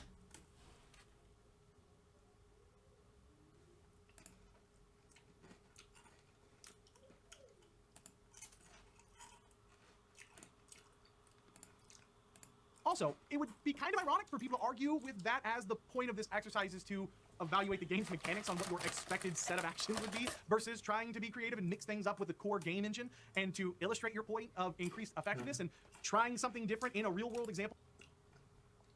Yeah, but you tried something different in the by just skipping one of the most important things that you can do. By deciding to not skip a square, to walk additional square doing striding, because then you would actually use your hunter's edge, and you yourself would do more damage, and then the fighter would also do more damage as well. Even if it was a barbarian, still, your body is real strong. Your body is real strong, your melee body is really strong, remember. Barbarian hits, it will deal a lot of damage, and fighter has increased chance to crit already. For this ranger, you simply had their counterpart in the fighter really do nothing more than their most obvious. Pathfinder is a game about teamwork. And you're trying to pinpoint it to players just working individually. Of actions to really take advantage of those rangers' choices here to try to be more creative. Bottom line, yes, the ranger helped the fighter, but they also increased the effectiveness of both whites in the process with flanking of their own. But Cody, I can hear you saying, combat isn't always about the most damage. Yeah, I totally agree. So let's have the ranger really mix things up and do something wild and crazy here for a fourth option, just for kicks. It's going to be a silly example, but for kicks, let's do something wacky. Option 4, just for fun here, they could stride to the white, engage with the fighter, and with their free hand, trip, which, runs the risk of the archer just falling over prone themselves. Then they could even attempt to grapple the white on the ground to hold them in place for the fighter with that third action. This, of course, would still trigger the multi-attack penalty because both trip and grapple have that attack trait. So the grapple would be at a -5, and, of course, it would use the ranger's strength, not their dexterity modifier, and then, the ranger would also be prone for the other white. But after foregoing 3 attacks with the weapon that crits 30% of the time on the first shot, the ranger has still accomplished a lot. Because whenever the fighter goes, guess what? The white now has a -2 penalty to its AC, but in a way cooler way than just flanking it. Now, the white, of course, doesn't actually need to be standing to use the strike action, so it only takes a -2 to hit the ranger who's grabbing it, but since, technically the ranger also has the prone condition, that's actually a wash. And, of course, the second white still standing would, in turn, get the same bonus to hit the now prone ranger as the fighter has against the first white. But at least we have this fourth incredibly satisfying option available to us. Because, as many of the comments and criticisms I received this week said, Pathfinder 2e's robust combat system is really all about getting more creative and using those skill actions in combat to shove and grapple and trip people. So, at least we got to see what really getting wild and wacky with some good old-fashioned shenanigans could do for us mechanically. Are there other options than just these few in this example that the devil's advocates could type up in response to that perfect but Cody, I would do this or that, or I would grab a rope and then start running around the white like they were AT-ATs? Of course, there's other options, but because...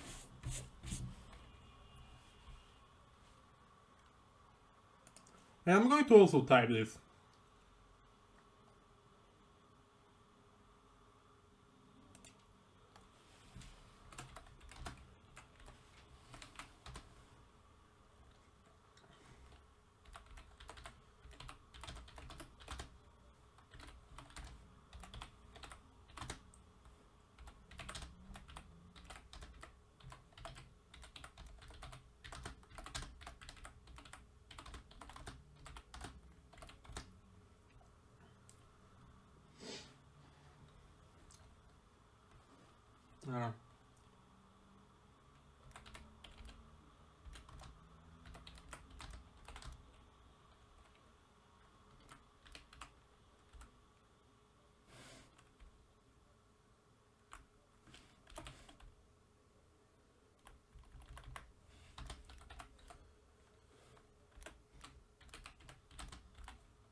of the game's mechanics and how the game is designed and how the feats work versus the basic combat choices presented to us by Paizo, none of those options are really even close to being genuinely decent options in combat as just standing there and shooting your bow because the feats that you've taken. It's not Once again, moving. not just that the other options are worse. Notice how I use the word worse and not bad. Is that they are so much worse that choosing them means you are clearly, purposefully extending the combat for your group unnecessarily. And I would argue that for a system that supposedly is the cream of the crop, the creme de la creme for creating interesting combats and characters, I don't believe it to be particularly delivering on those expectations. But let's be fair. Does the 5e Ranger in this circumstance, in this snapshot, have a better set of options, really?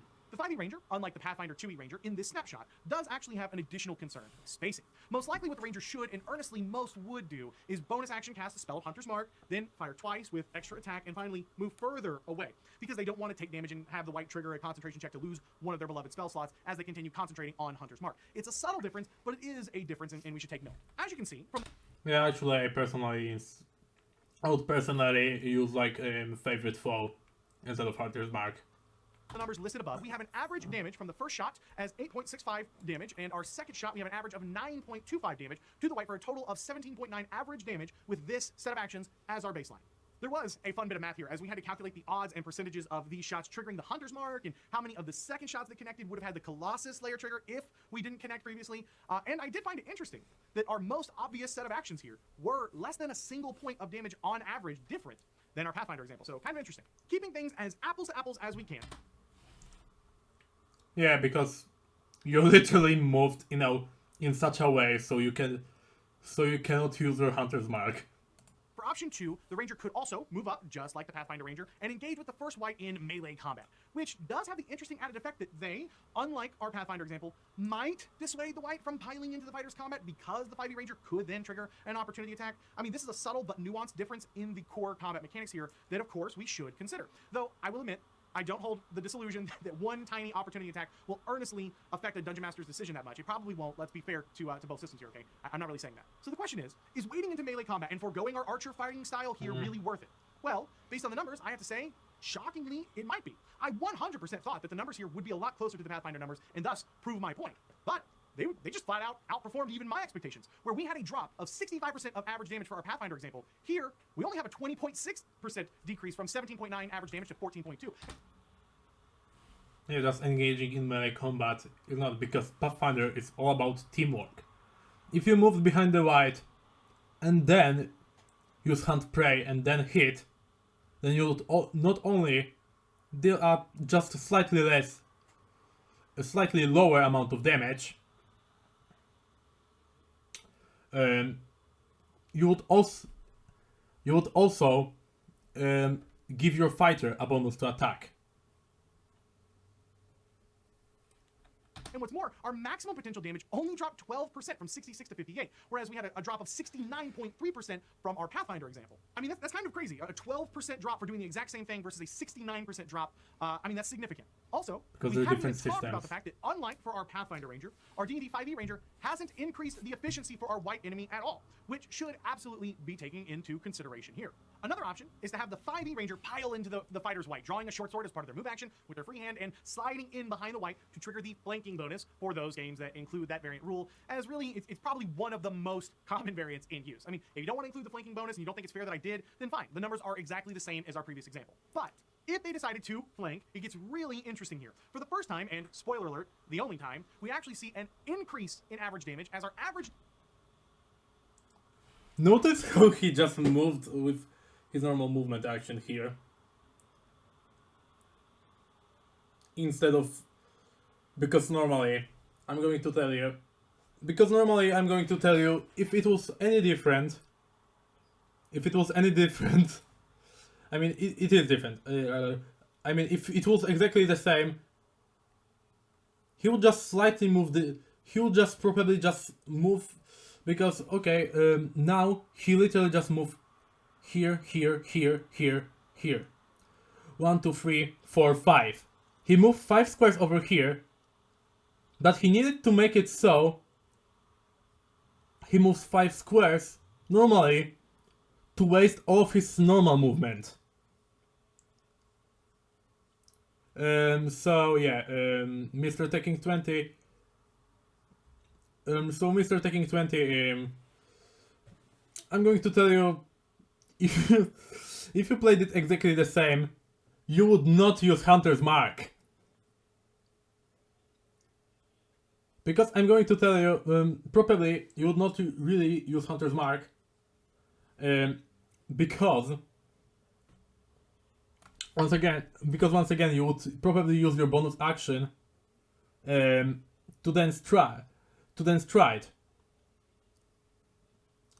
And I don't know if you and I don't know if you actually accounted for the fact that you not only went over here to the white's range, but you also triggered an attack of opportunity by the white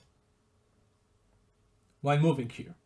So if you literally did the same thing like this, you would trigger an attack of opportunity, you would not use Hunter's Mark, and yeah, that's how it would work. Damage jumps from 17.9 to 19.9 for an increase of 11%. Our maximum damage, however, is still the same decrease as our previous option, falling 12%, as really nothing changes here for that. And again, just like the Pathfinder Ranger, we should consider that our Ranger has now also granted the fighter advantage from flanking as well. Though, since we didn't go into the details for the fighter in that example, we'll do the same here and simply say that it's already enough data. Yeah, because over here, fighter would not really do much with flanking. And fighter in 2e would do way more with flanking, because over there we have increasement with critical hits. That also does critical specialization effects that would also deal extra blade damage. Isn't it kinda funny? For this topic and point at hand. Or finally, our 5e Ranger could do dumb and silly things just like the Pathfinder Ranger did, like running over to tackle the fighter's white to the ground as a fourth option. This would be done easily with a move and then the attack action, using the first attack to make a shove attack to push them prone onto the ground, and then the second action or extra attack to grapple. So just like the Pathfinder example, this gets a little fuzzy, but I believe in both examples the GM would have no problems really letting the players fall prone as a free action as part of that grapple attempt. Again, this seems silly, and let's be candid, it totally is, but mechanically, what does it do?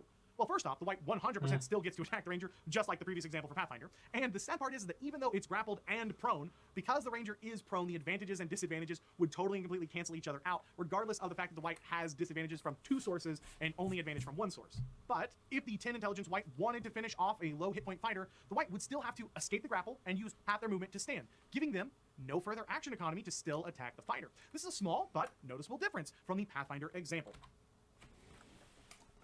Yeah. I think it's just really funny. I think that the example before is just really funny. How he just ignores how he moves before and just moves more optimally. I mean, over here, characters in D&D have like fairly fit movements, so in this specific action, I could really see them do that even if they step the additional square, but really, probably I'm going to tell you, probably he knew that if he actually moved like this, then it would probably work like this. So, you know, the Ranger will still move within the white's square if the Ranger does the flanking thing, so attack of opportunity additionally. And yeah, Ranger would actually use the Hunter's Mark. Ranger would usually actually use the Hunter's Mark, you know? And ironically enough, even in this absurd example, the Ranger's choice still had more of an impact on their game than the Pathfinder would, as we still cannot discount the fighter's potential avoidance of the damage here, or the fact that they now have advantage. Even if your table isn't using the variant advantage rules for flanking, they would get it from this white being prone now. Now, just because I find this interesting, let's look at one more example and say that the Pathfinder Ranger, that, hey, they did their hunt prey, they did their hunted shot and strike combo, and in turn, the 5e Ranger simply Hunter's Marked, attack, extra attack, without even using their movement. Let's flip the table and look at the whites here for a moment. Let's say both the DM and the GM have the white that was shot at move in to engage the Rangers. Okay, they make their attacks. Maybe they get hit, maybe they don't. Really, the only addition that might matter for is for the 5e Ranger so that they don't, again, drop concentration and have to burn another spell slot, which might actually lend to a more interesting choice, by the way, for the DM playing out that combat. They could double up on the fighter, or they could try to get to the Ranger so that they drop their Hunter's Mark. As an aside, I would probably have the white attack whomever taunted in character via roleplay, or even whomever the 10 intelligence white evaluated as the bigger threat after the first round of actions. Or sometimes, depending on the situation in total, I would just roll. That's just a little tip out there for DMs who struggle with spreading out their monsters to avoid feeling like they're picking on one particular player too much in a campaign. But I digress. Now it's the Rangers' turns again. Here's a great example of why I'm saying the Pathfinder core game mechanics do not lend to interesting choices, but rather an illusion of choice. Now that the Pathfinder Ranger, who is using a bow, has had a melee combatant close in on them, let's see just how much it has affected their choices. The only problem is that it doesn't. Yes, you heard that right. The Pathfinder Ranger still can just stand there, firing now 4 arrows right into the face of the white, with that first arrow still having a 30% chance to drop half of the white's life total on average without any penalty. Literally, the Pathfinder Ranger's most obvious option is still to just stand there and try to finish off the white with hunted shot, strike, and then strike again. 1, 2, 3, 4, 5.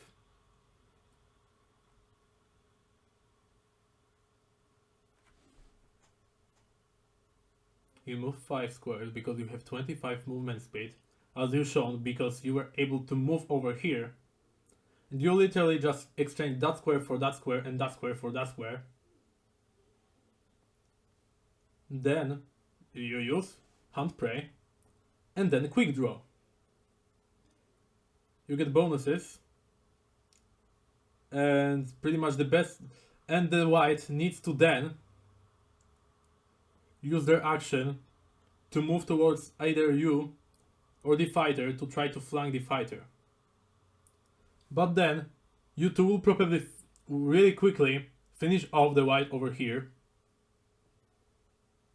and then the white will be solo, and then you can, like, I don't know, drop your weapon and then start shooting.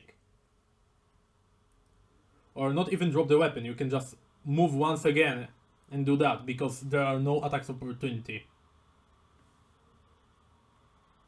Is still to just stand there and try to finish off the white with hunted shot, strike, and then strike again. Some of you might be saying, but Cody, shouldn't the white get an attack of opportunity? Shouldn't the white being up on the Ranger give it at least a penalty to shoot? The answer to both of those questions is simply no. It does neither of those things. There is no penalty to shoot a bow right in someone's grill. And because of the changes Paizo made to attacks of opportunity, Yeah, also, once again, you skipped the attack opportunity on D&D Ranger.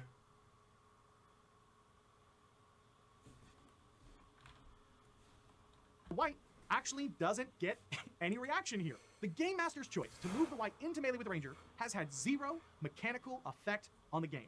Literally, the positioning didn't even affect the game 1%. Super interesting combat choices, huh?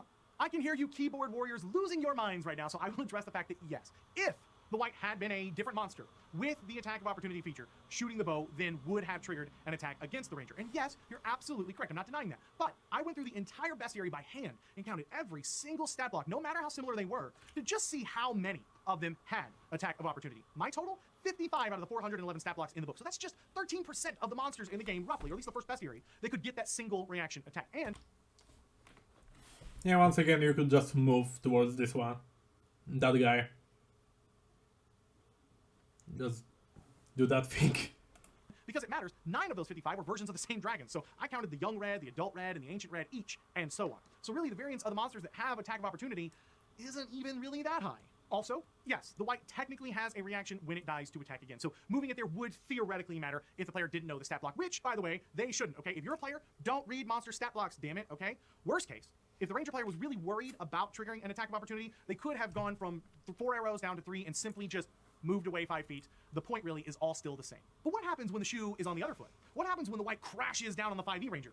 Well, funny enough, the 5e combat mechanics actually kind of create a semi-interesting choice here for the Ranger. Because the white is standing in front of them, they now have had their 2-hit percentage on each shot drop from 75% to 56%. And again, all that's happened is the DM chose to engage with the ranged character with that white and forego creating a flank against the other fighter instead. And it dropped the Ranger's efficiency by 20 percentage points. Okay, 19 percentage points for those of you guys wanting to be semantic. You know, it almost feels like the DM had an interesting choice to make there with multiple satisfying options. It almost feels like that. Meanwhile,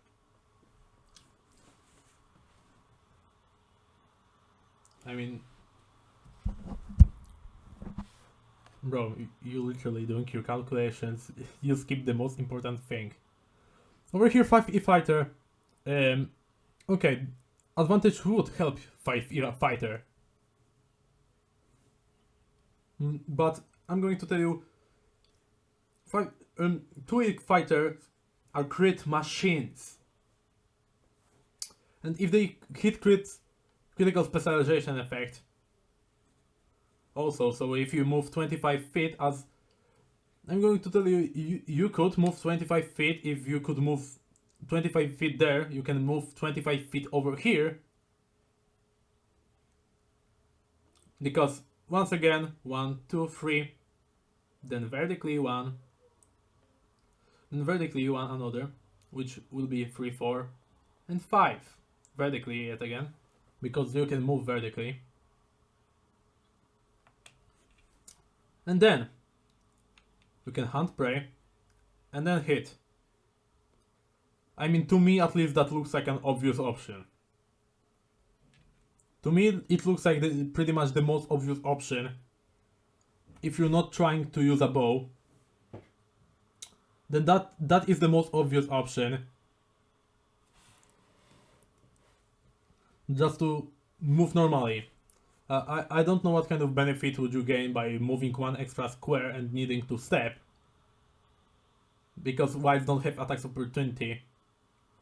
And once again, when the D&D Ranger moved there, the D&D Ranger would trigger an attack opportunity. So yeah, looking at this, that kind of seems disingenuous. Like a lot of other examples that you used. And I'm not even sure if that amount, if you do that amount of stuff like this, it can still count as a coincidence. Meanwhile, the Ranger now has a genuine decision to make. Should they attack twice at a 56% success rate and hope to just finish the fight off, or should they bide their time with a dodge action, granting their assailant disadvantage as well, until the fighter can come in and help?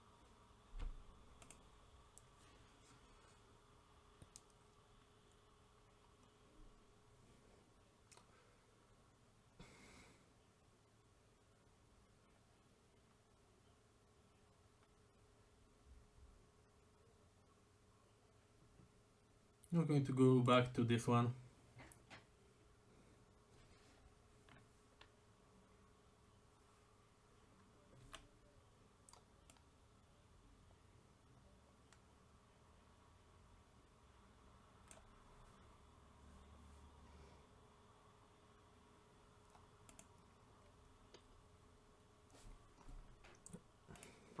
Now again, this also is a set of actions that would completely ignore your hunted shot feat and your hunter's edge bonus until you decided to. There is no penalty to shoot a bow right in the rules.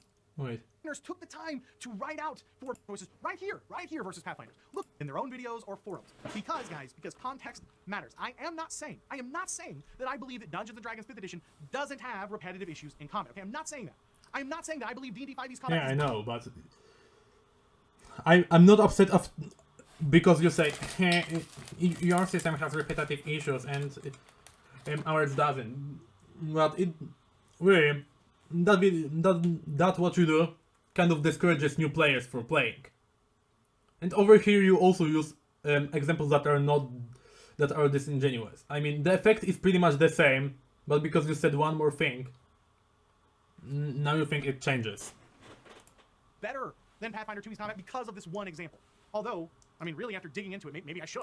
I am saying simply, the choices you make inside of combat for Pathfinder 2e, which again, being a dead horse, not character creation, but after initiative has been rolled, the core game mechanics inside of combat do not offer enough interesting choices for players during those combats to justify the over-complexity of the ordinary mundane actions that could and should be simply handled during roleplay. I absolutely stand by my point of players entering into a rotation of actions, not because they've stopped and pulled out their calculators and figured out, well, if I do this and then I do this and that gives me a 72% efficiency level increase over. No, okay? They do it because they went, oh, look, this feat lets me roll an extra damage dice when I do this thing. That's cool. Hey, look, this ability gives me a small bonus to that same thing too. Neat. It doesn't mean that they stop trying to swing from chandeliers or ride on a silverback gorilla's shoulders as a gnome. It does mean that the game's core mechanics nudge them to do the thing that they take their feats for. And after showing you guys the cold, hard numbers, I don't know how anyone could, in good faith, argue otherwise. These were not cold hard numbers. I'm going to. You literally skipped an attack of opportunity for fight. You literally skipped the attack of opportunity because I know that it's not just entering the range. You see over here, over here, you move over here, and then since you move from this square over here, then you move over here.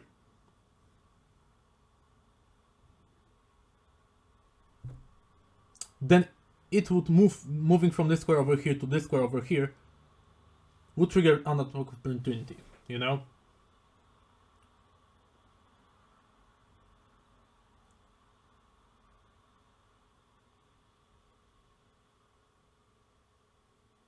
And I'm going to tell you, if this would be just like, you know, and if you just treated this just like 2E Ranger, you'd also give it. I mean, I think that you abuse over here the fact that you have a bit more movement in D&D, and just made it so just a little less obvious, just to make it a little less obvious for Pathfinder that Pathfinder Ranger could have moved here, use his hunter, use the hunt prey, and then hit the enemy. Yet again, I'm not upset that you stopped playing D&D. That you stopped playing Pathfinder. I honestly don't care. Play what you want. I'm more upset because because your examples over here are at least look to me, disingenuous.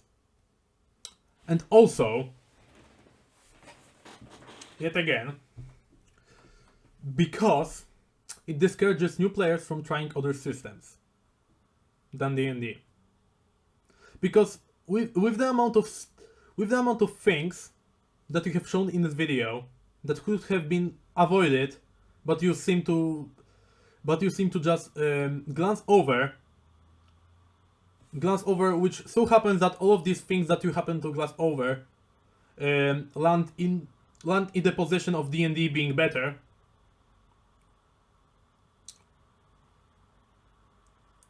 Is really, really suspicious to me, you know? Doesn't have repetitive issues in combat. Okay, I'm not saying that. After initiative has been rolled, the core game mechanics inside of combat do not offer enough interesting choices for players during those combats to justify the overcomplexity of the ordinary mundane actions that could and should be simply... You know, I think I'm going to make my own system.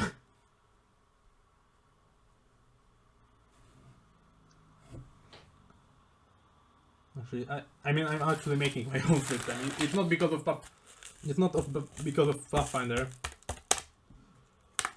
Because seriously, I think that because everyone has been making their own system. Now I think that making my own system would be kind of funny, because in fact, actually, with friends, like literally with the wizard. We created a system in just less than 2 days. It was mechanically, even though it was mechanically broken, it was still more functional than D&D. Funny thing.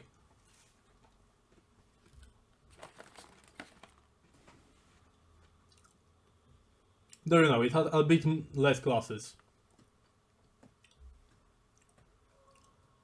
At this point, it has like I don't know, like 2-3 less classes. It had like 9 classes total.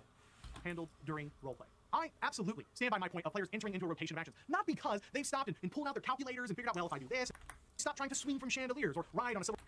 Oh, yeah. What's the upside? I mean that. What's the upside here? Because the tedium of the crunchy system really just takes me out of immersion completely. I mean, Coolness. look at this. Look, there are 4 degrees of failure for balancing on a mossy log in the woods. These are hard-coded written rules, guys. I'm not making this up. You can pull them up in your books. There are 3 degrees of successes and failure for squeezing. I mean that. There are hard-coded rules that the designers took the time to write out for making. Yeah, just so your DM doesn't need to think what does the squeezing do. These rules are this rule. Wait.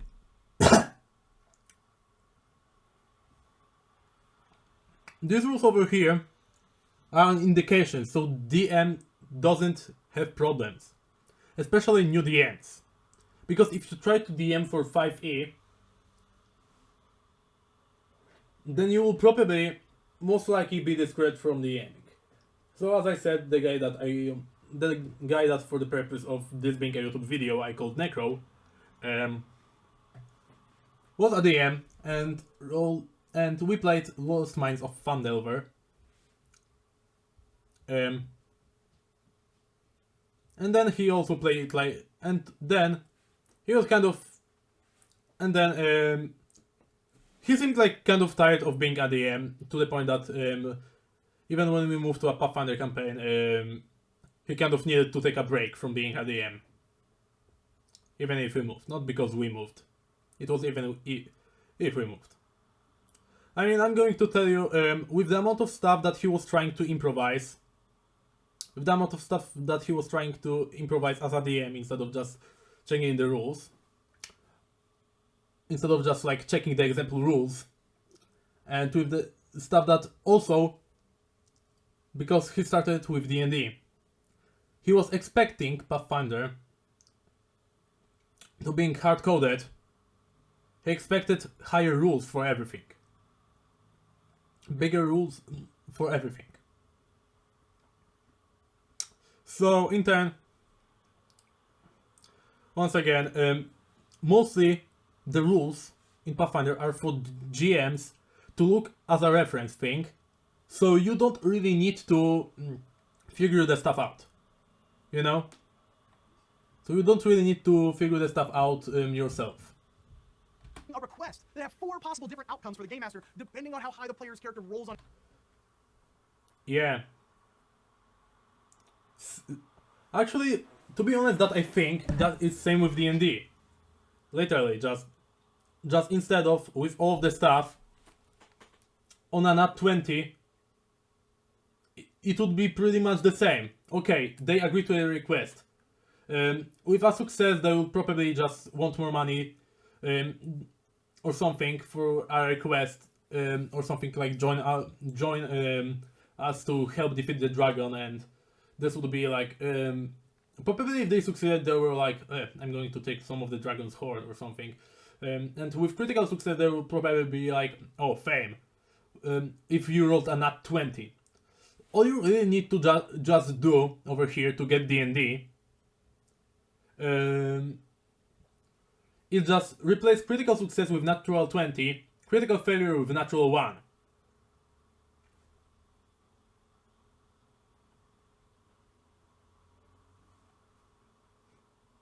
That's all you really need to do. And put this in like a perspective that your GM needs to imagine and come to that conclusion. Which means that your GM will be probably thinking for a moment. Your GM will probably thinking for a moment and then make it. So it would probably function. Technically, it's different and cruncher, but practically, it's not. On a D20 versus the GM's DC. God forbid, guys, the GM of the group, just roleplay that. No. Pathfinder 2e needs hard-coded rules for making a... Yeah, you know. You can still make a request someone without rolling dice, but in the same situation you will just roll persuasion in D&D. Just replace critical success with 20. Taking 20, see, and replace replace the critical failure with natural 1. That's all you need to really know. Quest. And my point is any of that adding fun to your games? Is it fun for your group to have hard-coded rules that define the parameters for squeezing? For me, the answer is simply no. It doesn't add to any part of our game experience. You don't really need to follow, like, literally, critical success, you probably follow the rules of critical success on, critical success on skill checks, but that's not an actual rule.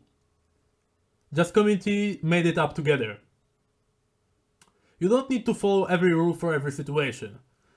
Now over here, your hard-coded rules over here is just a reference document for the GM.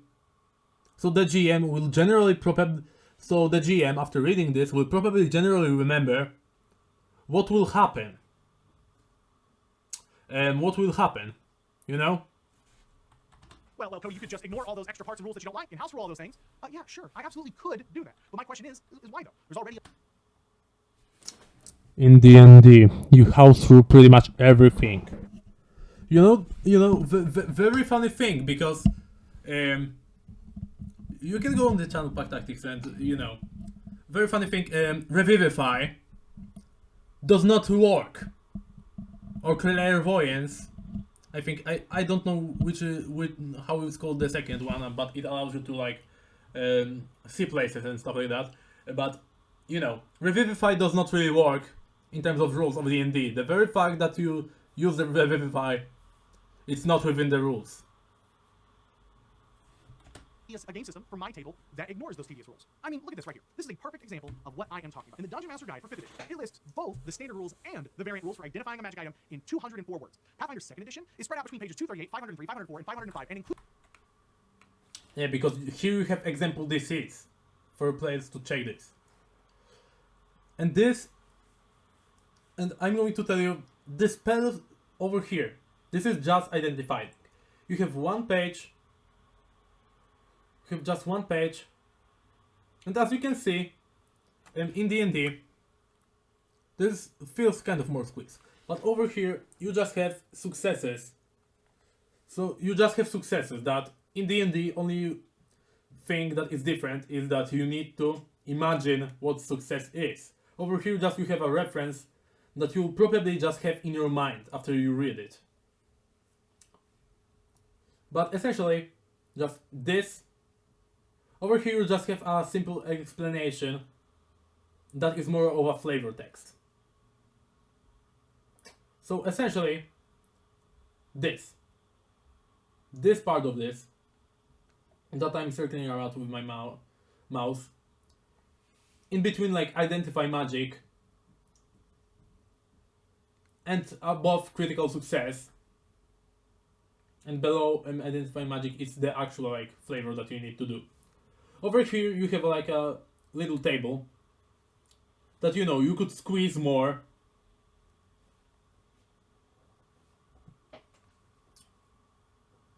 And I'm going to tell you this over here, this is for almost everything, you know. The DCs you have for tasks, you know. For example, like I showed in my video before, crafting, DC for crafting, for like, I mean, making income at level 20 is also 40. And at this level, over here you have 40. Because these DCs are recommended DCs for every skill check in the game, you know. Because you're just attributing like, okay, this, you need to read it for just this little part of this. You just need this for this little part, and you need this. But no. DCs by level are for every skill. And over here, I'm going to tell you that that's just like a general skill. All you really need to do is just read this thing over here and then look at the table over here. This one was again kind of like flavor text. But as you can see, you just need to read this part. This part in order to just know it. This thing is just flavor. This thing over here, you would probably just like think about it. In D&D, you would need to think about the whole thing over here. Okay? So this is just a text that you can technically even ignore. Rules over here are just so your DM can actually know, and for it to be easier for the DM, so the DM just knows what should they do. So for example, failure, you know, you can identify it again for one day, because you know, just for DM to stop players from just rolling 15 times a day until they actually identify the magic item. And magical traditions are just literally just a table. And remember, tables can be really squeezed. So if you actually look at this, And if you just make it shorter, essentially, because this thing is a flavor text, and this thing, and these two things are for all the skill checks overall. You need to read this for all the skill, for just all the skill checks, and once you read these two, then pretty much every skill check looks like this, at most, because this is like one of the longest actual skill checks, at least that's what I think, because pretty much if I, for example, look at recall knowledge, all I really have is just a bunch of text like, okay, you beat the DC, stuff like this, and then you have a table of what creature does what roll. And that's all. And for tripping, there's also different thing. Because you know, for most descriptions, they are relative to each other in terms of length. But in this specific case, it looks longer. It looks just a bit longer, in my opinion. It looks a bit longer, and also he left the, and also left the flavor text that, once again, pretty much is related to all skills, because this, and this are skills that are things that you will read once for all skills. So he essentially just paints this whole picture as being like 2.5 times longer than it actually is. Including the accompanying chart and subsequent table reference 10-5 takes the Paizo team 847 words and numbers to deliver their rules for the same process in their game. And to be fair to them, And not really, because more than half of the rules that you showed are just for generally every skill check. Because you know, hard difficulties for, wait. Because this over here, as you can see, D&D does not show examples. At least I believe. Wait. Where is it? in the Dungeon Master Guide for 5th edition, it lists both the... See, it does not show any examples, pretty much. Unless it's just magic item. Unless it's just like magic items too much. You know? Wait.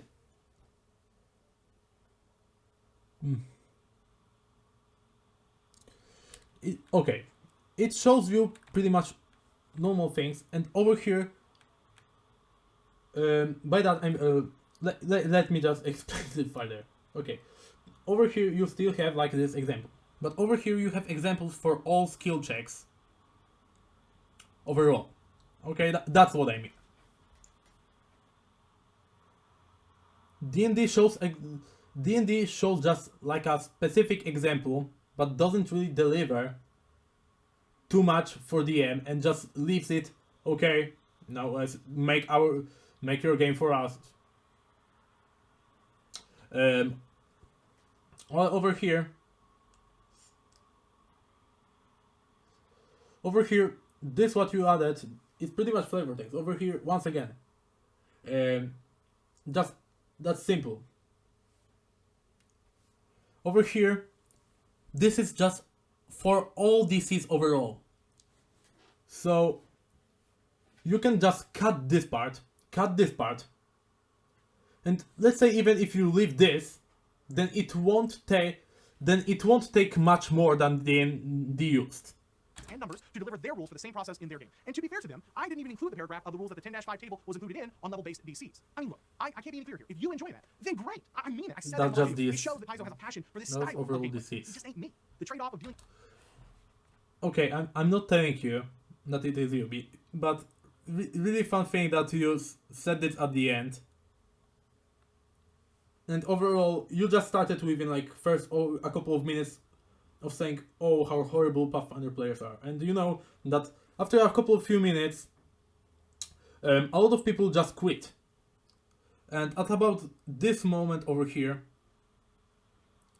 probably because you know, like a lot of the video, like about 40 minutes, because this is a 15-minute video, about 40 minutes, most people leave.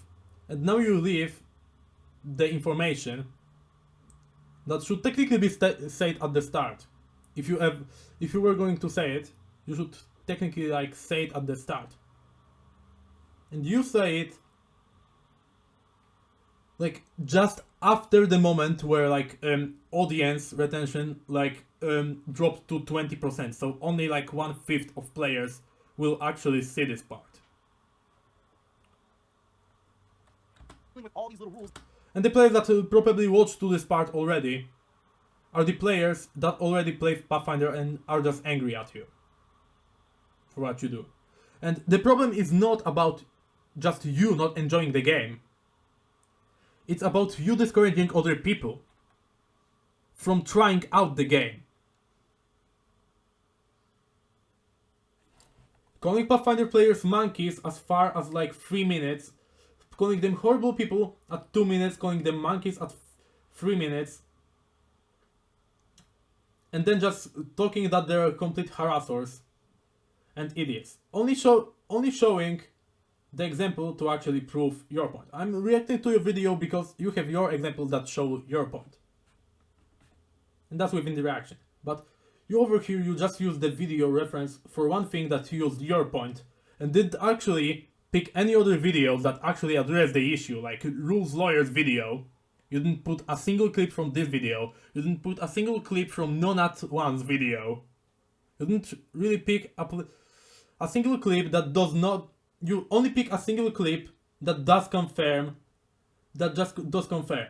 And that's not really without context. I don't even know who these guys are until I like checked out the logo.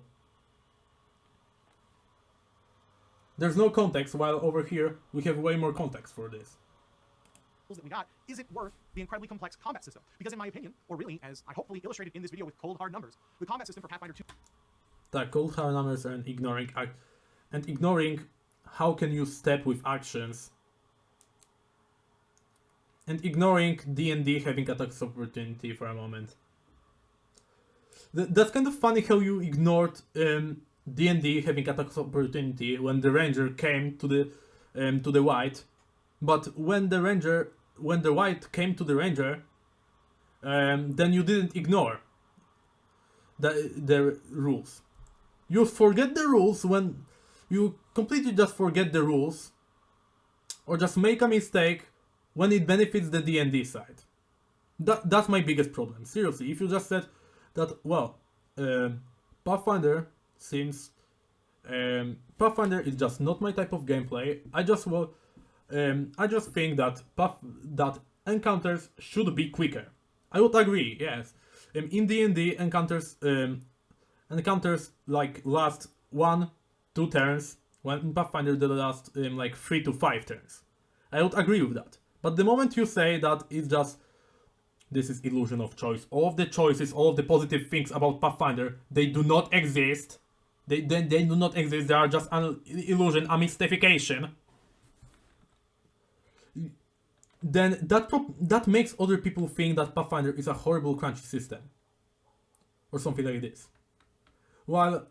And you paint tools for GMs as something like chains to bind the players by. Which are basically just tools for GMs to be less stressed about the game. I know that you're like a pro GM, and you GM for many years, but new GMs will be intimidated by that. That's why we have the problem.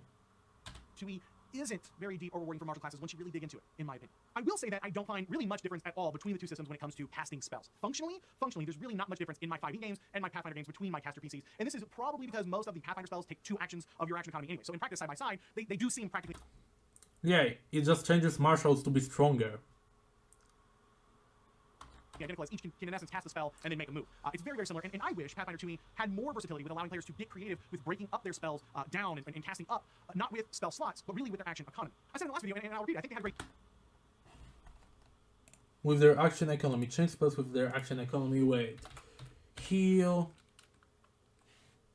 Oh, what is that? What is that? It differs between 1 and 3 actions. Wait, maybe just like pick a random different spell that totally is not influenced by me knowing the spells. Like, you know, just like your examples, it's a completely unbiased example of harm that is, oh, wait, it does.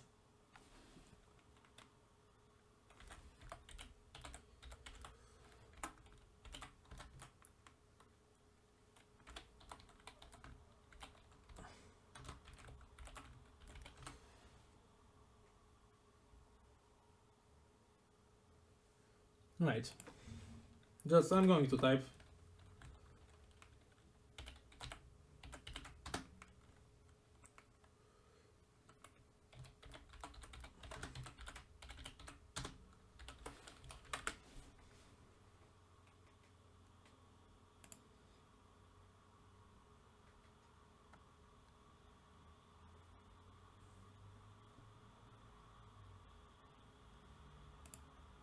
Okay, these are two spells that I picked off the top of my head. Oh wait, what is that little scorching ray? What is that? What is the free action for each additional action? When casting a spell, you can fire additional ray at a different target to a maximum of three rays are think 3 different targets for 3 actions. What is that? What is that? Action economy doesn't influence spells. Oh wait, I slipped on my keyboard. Oh, sorry, I'm such a sassy baka. Oh wait, what is it? Bizarre transformation. Forms if I believe chemical signs of twisted drool. What is the metamagic trait? Actions usually from metamagic fist.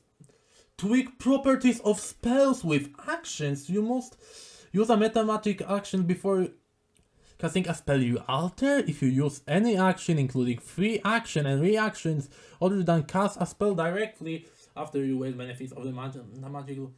What?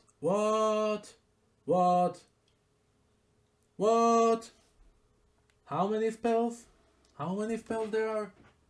1, 2, 3, 4, 5, 6, 7, 8, 9, 10, 11, 12, 13, 14. Okay, that's 14 times 1, 2, 3, 4, 5. 14 times 5. So I won't get it wrong. So I want to be 100% that I won't get it wrong. 14 times 5. So what you have like 1, 2, 3, 4, 5 plus 5. So what you have actually 75 options. I know that this one is like small, shorter, but you know, these ones have like lesser names, smaller names, so they move like this. So there are like a bunch of other spells, so it's around 75. So what? It's around, but it's 100% over 70. So what? It's over 70 options that allow you to influence your spells directly, and there are at the very least 3 spells that can be influenced by actions by themselves without using any metamagic? What? Yo, no way, absolutely, yo, I slipped again, Um,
So yeah, once again, not only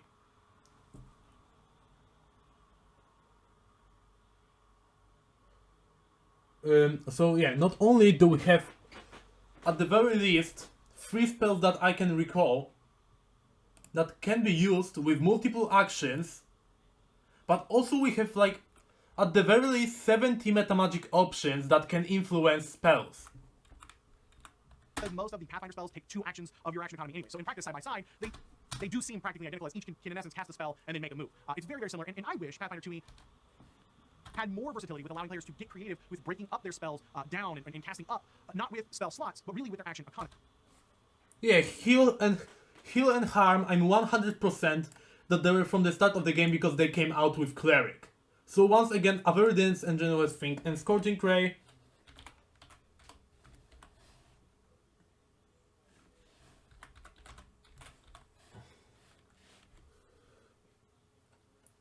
over here. And as you can see, 1 to 3 actions.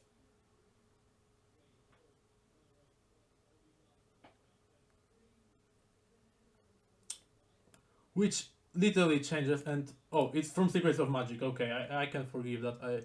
I guess. When did it come out? 2 years ago. Wait. I think that Secrets of Magic was already out then.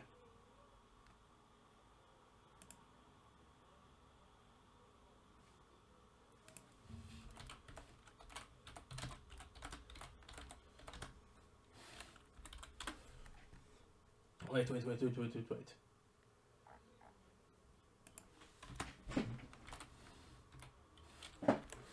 Release date September 8th, 2020, and this is at December 22nd, 2020. So a month before that, already when he was creating the first video, I think, Scorching Ray was also out. And all the meta magic, because Sorcerer was already alive. Because Sorcerer already, I mean, not Sorcerer, I mean like Metamagical Adept, you know. Mathematical Adept Wizard was already there. So Metamagic also existed, so I'm pretty sure that at this point we had at the very least minimum 10 metamagical options. We could not have less than 10 metamagical options at this point when this guy was recording the video. Which is just 10 times the amount of spell minus something, minus like 20%, let's say, let's be generous. That's a lot. Once again, disingenuous. I said in the last video, and I'll repeat, I think they had a great idea. I personally don't think that they really went for it enough to really rebuild their system, their spell system from the ground up, and lean into these mechanics more. And I'm sure they had discussions about it during their creative process. It's not like I think that they didn't debate doing just that. I just wish they had really gone for it. As is, in my opinion, the spell system it's fine. It's not groundbreaking. It's not terrible. It's just fine. And if players throw fireballs in dnd5e and then come over to throw fireballs in Pathfinder 2e, they'll feel right at home. The best thing I did this week was to take the whole week. Not really, because in D&D it's more of a damaging spell, while in Pathfinder the damage is reduced but the range is increased, making it more of a ballistic spell. But yeah, it still will just deal area damage, which can be also influenced. The area damage can be changed. Cool thing. Due to widen spell meta magic, which is exactly the thing that you were complaining about not existing. To produce a response. And you know, while I was making this script, I had to keep deleting it because I was so frustrated with all the responses. I was so mad. And I purposely am leaving out any clips for all the response videos that I saw this week. Okay? I'm just going to call those out because there's no way to include them without kind of being a jerk to these creators and showing them disagreeing with themselves in the same video. These creators who might be maybe a little smaller than my channel, who might maybe not have an audience the size of mine to really lift them up and support. Not really, because if you showed up the clip, everyone would just say, because most of the stuff that they say is usually just straight up correct. So in order to actually show clips to prove your point, you would need to take them. You would need to actually take them out of contexts, which everyone would just point out that you take the clips out of context, which with all of the stuff that you said would make it seem even more disingenuous.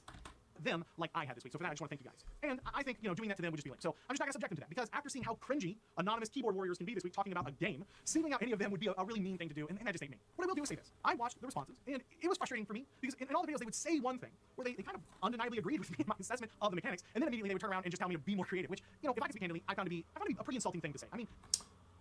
That's not even be more creative. That just straight up do what you think is fun. As long as you do not throw just severe, and as long as it's not during a severe or extreme encounter, then you should be fine doing that. You should be fine doing the funny options. The options that are not so good. Doing moderate encounters and even some severe encounters. And it's okay to go for the not most optimal option that you have. Not the most obvious option for some flavor. It was a little arrogant of them to assume that they knew what the problem was without any information just because they were experienced. I mean, all I can say is assume that the problem was... I can't even actually assume what the problem was. Because to be honest, the biggest problem was probably with the wizard, with the druid, I think, because druids are the most versatile class, and I'm going to tell you, not only the druid was a spellcaster, but decided to just play the melee thing, decided to try to play the melee thing every time, even though, in a lot of actions it could be really different. And I'm going to tell you pretty much every video that records on this matter, like 80% of the videos, actually critique your points, proving them wrong. So I think that this is the reason why you shouldn't do this. I actually think that you did this probably to milk it for views. I think that you actually did this because probably just milking from views. And because this is probably the only thing that could actually be done. And I know I'm kind of falling into your trap over here, because pretty much everyone who will actually give you a lot of watch time is Pathfinder players that will just take this back, play the video back,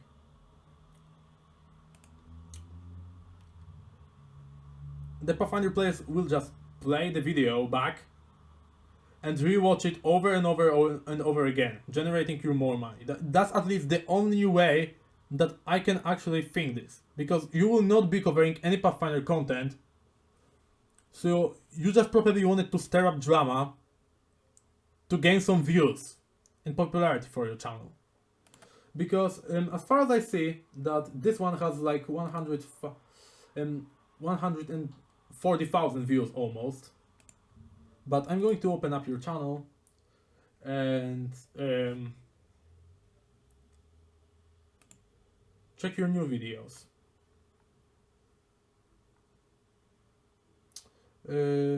Because where is the illusion of choice video?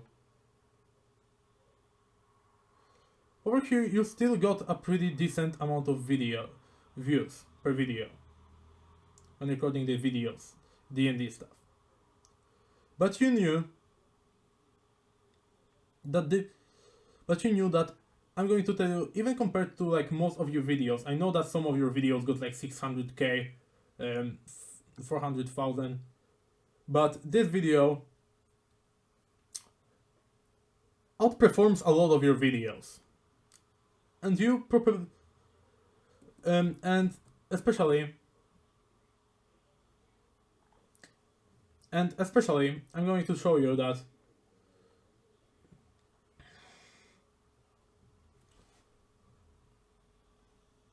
I'm going to show you that the last video you uploaded was like 3 months ago. But even though you uploaded like twice a month, I think, once or twice a month.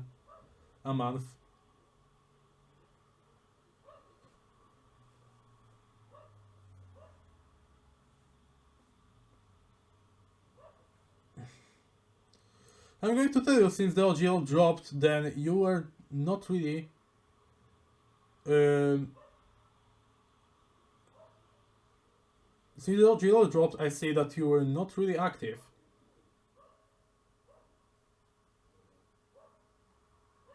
Since the OGL dropped. And looking at popular videos, well, that video is not really in the most popular videos that you have ever made.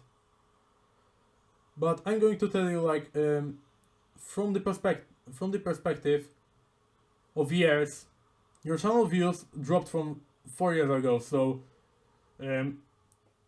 my theory is that you probably did it to rack up some controversy.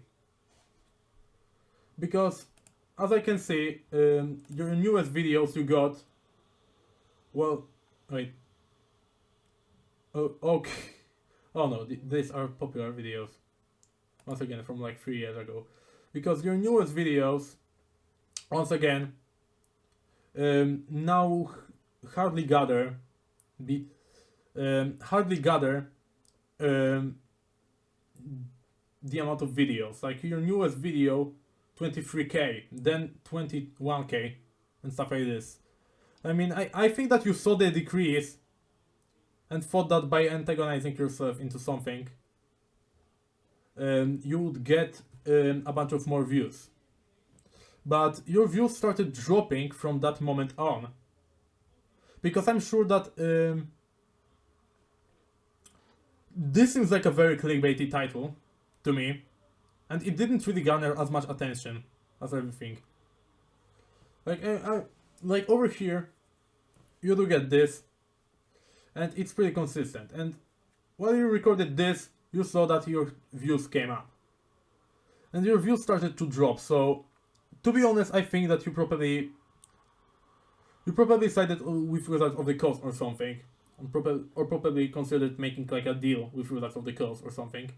Because as far as I can see, a person called Wes Hammer got also a deal with Hasbro, which, well, owns D&D also, not only just Warhammer. So I think that you might have wanted to probably strike a deal with Hasbro, but you needed to like elevate yourself from everything else except D&D.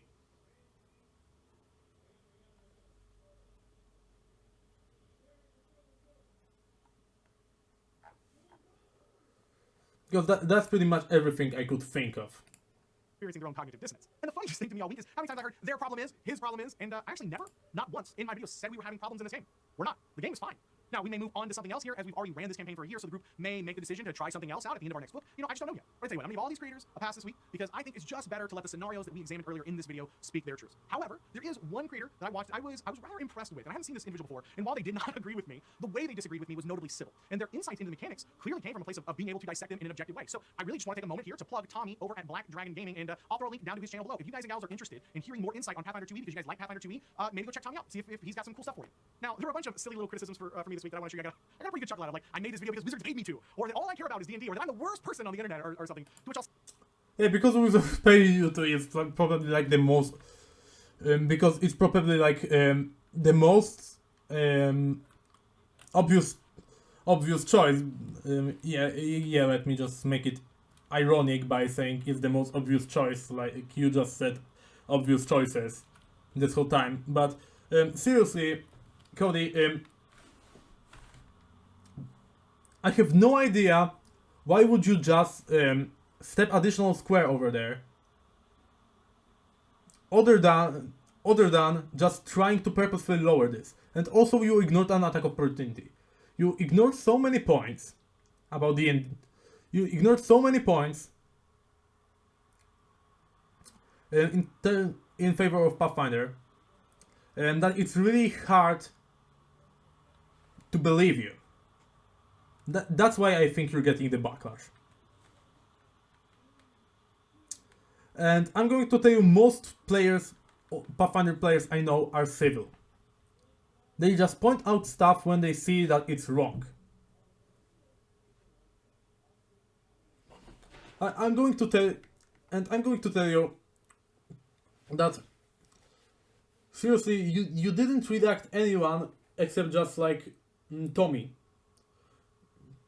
you just literally made Tommy the only person that you did, and you know, once again, you moved pretty much everything that will probably like cool, that you probably expect to just cool the Pathfinder players down. Because, you know, the audience retention will probably drop over here after 40-minute mark, because it's 80% of the video. And then you started actually speaking. On the issue of like, I don't mean it like in an actual way, which just makes it seem like you did it just specifically in case to just direct it just to Pathfinder players and not like the new D&D players. Because new D&D players will probably drop after 25 minutes. If 25 minutes just hearing how horrible all of this stuff is. Maybe after 30 minutes if we're lucky. But literally no, pretty much 99% of D&D players will drop it after 40 minutes and just think, oh, Pathfinder is such a horrible crunchy system. And then you actually start speaking just not to hate on the system and stuff like this. And then you point out within last 3 minutes, where I guess that probably like 9% or less of your audience actually is listening, you actually point out then a person that is disagreeing. And I'm going to tell you, you didn't mention checking out the description anywhere in the video before. So probably your viewers didn't go to your description. And probably even if they did, they probably won't even look at this because they won't know who this is. Because the way the video is formatted and the way how you make a small simple mistakes that so happen to be in the case of D&D make it seem that like it's all staged, you know? Makes it seem like it's all staged. Just to make Pathfinder look bad. That's what I think. That's at least what I think. Because the way you presented it makes it seem like this. I'm trying to be as civil as possible. Don't get me wrong. I even give you credit where it's due. That you try to make the encounter balance. I gave you credit pretty much everywhere when I thought you deserved credit. Because I'm going to tell you, I'm going to give you credit where it's due, even if the person I'm talking about is a horrible person, okay? I'm going to tell you that even if there's some sort of like a racist guy, but he draws great paintings, yeah, totally not like alluding to any Austrian person, I'm still going to admit that the paintings this guy did were great. I'm not going to disregard the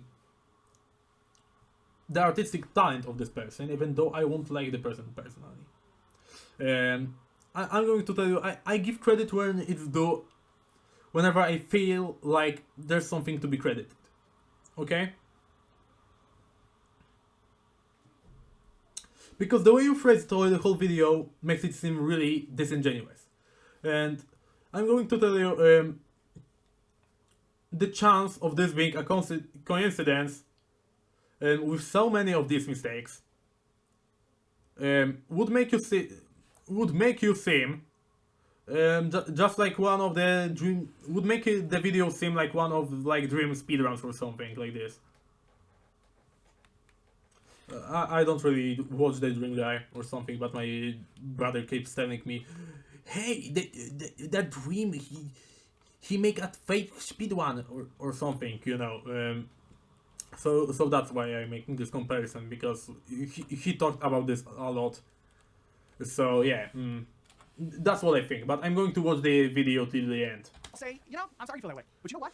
Even if you hate my guts, because I had some criticisms of the game that you guys like to play the most, I hope that if you see me at a convention, assuming, by the way, that we ever even have them again, that you come up to me and say hello. If you want to come up to me at Gen Con and tell me how wrong I am about this mechanic, or ask me if I've ever played this system or that system, please, please, please do. Because I love to meet new people. I love to talk about roleplay games. I love to talk about game design especially, and I love marketing, and I would be more than happy to share a beer with you and chat about the things we love, even if we don't agree on those things 100% of the time. At the end of the day, there are plenty of people that will love the Pathfinder 2e role-playing game. I just happen to find that the oversaturation of rules and crunch doesn't add anything to the game for me. Because Pathfinder 2e is a game where you'll never have to make it up. You just have to look it up. And for me, That's just not my preferred style of. Oh yeah, he's telling this at the end. Yeah, because I'm going to tell you, when I say something, at least in my videos, I at the very least try that. I try to provide the full context of the video at the start of the video. Okay, I'm going to tell you whatever goes so. And the way you frame this, even over here, it's like, oh, see all these spooky rules, and the moment they are leaving, and like the last thing they see is this, all of the like so many rules, and then the moment pretty much everyone else is like out of the video and stops watching it, then you like say, hey, okay, you don't have to make it up. These are positive.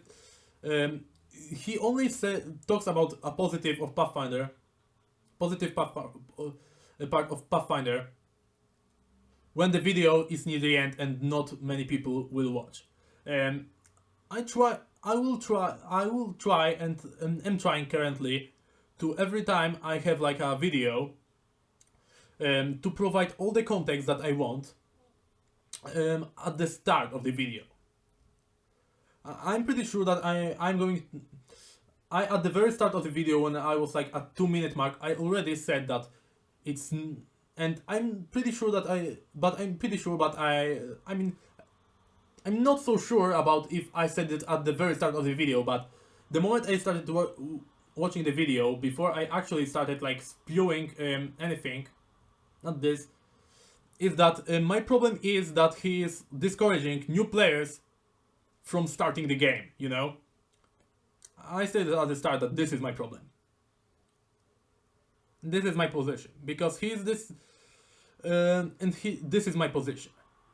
Well, he should have stated, okay, the whole point of this is that my group that me and my group don't really like how rules function in Pathfinder 2nd edition, because we like dealing a lot of damage and getting with the combat getting over the combat quickly, and being more flexible with rules.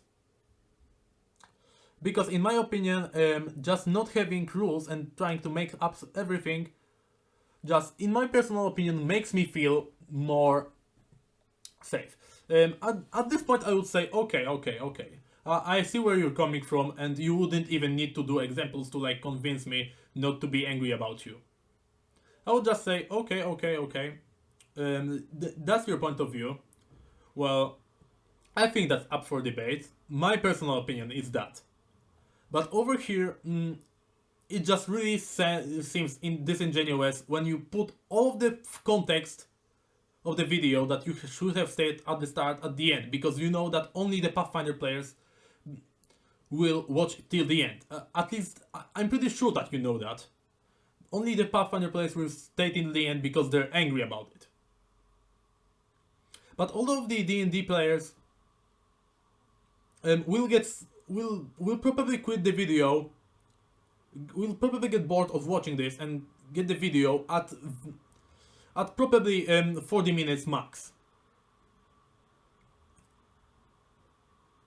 So yeah, that's my problem. That's my problem with you. I'm telling that for like the 7th time in this video. Because I'm trying to make sure that everyone notices my point, what point I'm trying to make, instead of just, oh, it's another raging Pathfinder guy. No. My problem is that this video that he made seems like a video to discourage new players from playing Pathfinder 2nd edition.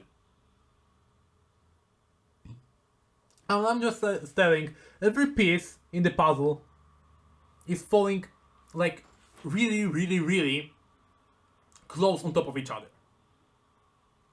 Because instead of just saying that it's the amount of difference, and my point, like he started saying in the last 5 minutes of the 50-minute video, in the last 10% of the video, I'm going to tell you, if you said that start first, it would be like this, and then saying, well, a lot of people have been quite rude to me, and my players over this thing. So I hope that this clears it up, and I'm going to show you the example of why I personally don't play the Pathfinder 2nd edition. Don't want Pathfinder 2nd edition, same as the rest of my group. And just show that how the encounters in D&D are shorter and stuff like this. And then do the hard rule stuff. I think that he could have like done this video in 20 minutes with consuming all of the points that he made. But over here he needs to do examples that also seem to have mistakes in them, and so many mistakes that I'm not really sure, but that I'm pretty convinced that they could be staged. So yeah, that's my biggest problem. Because I watched this for the first time, and now when he is starting to say this, now I can actually like see the full picture. Because before I've seen this, but now that I have more context, I'm trying to keep telling that to show my perspective relative to what he just said. Of running a game, but it might be for you, and that's perfectly okay. I, of course, want to give a massive thank you to all the incredible patrons over at Welcome Adventures. Guys, thank you so much. Okay, it's no For all that you do. patron, Thank you so. so much. Video, if you have a question or meeting, or if you want to chat with me about the Pathfinder 2e rules, you want to chat with me personally, I doubt this will probably be your first time here, but if it is, and you enjoy role-playing games as much as I do, I would love to have you subscribe. I put out videos on GM tips, player tips, tutorials, and more videos with discussion just like this. So if it sounds like something you might be interested in, just hit that subscribe button down below and come join us. Yeah, Thank you guys so much for watching. My name is Cody, and may your games be filled with awesome memories and even better friends. I'll catch you guys next time. Yeah, you may have noticed that I left a like under this video, you know? Why did I leave a like under this video? Well, because back in 2020, I used to be like a D&D player, and I didn't really like Pathfinder. Because this video discouraged me from playing Pathfinder, because I was this guy. I left at 40 minutes, and have seen a bunch of other people that are the same guys that heard so many horrible things and left at 40 minutes because you lost interest and just, okay, I get the point. Pathfinder is the evil game made by Satan himself and stuff like that. That doesn't have any good points. So now, with that proper context, I will change the like that I left before to a dislike. And yeah, I know this is not really making any change, just but really, this discouraged me from playing Pathfinder, so I have the first-hand experience of how this actually works. You know, then in like, I know that I left another comment that is like, in Pathfinder and I left this actually like 8 months ago. So why is it? Well, I watched this pretty early. Oh yeah, I'm watching the whole video with Pathfinder perspective for the first time. I will make sure to leave this in the title. But then, after that, I decided to come back to the video because I watched this like pretty early. Like 4 months before this comment, I think I watched this video. And after that, I just like continued to watch this video just for 5 minutes after I came back with a perspective of Pathfinder over here. With knowledge and perspective of Pathfinder. And commented this because because once again I was kind of like kind of angry and just decided to type it. So yeah, that's the story of this video. So yeah, guys and everything else, that's pretty much it. Remember, go find your own path.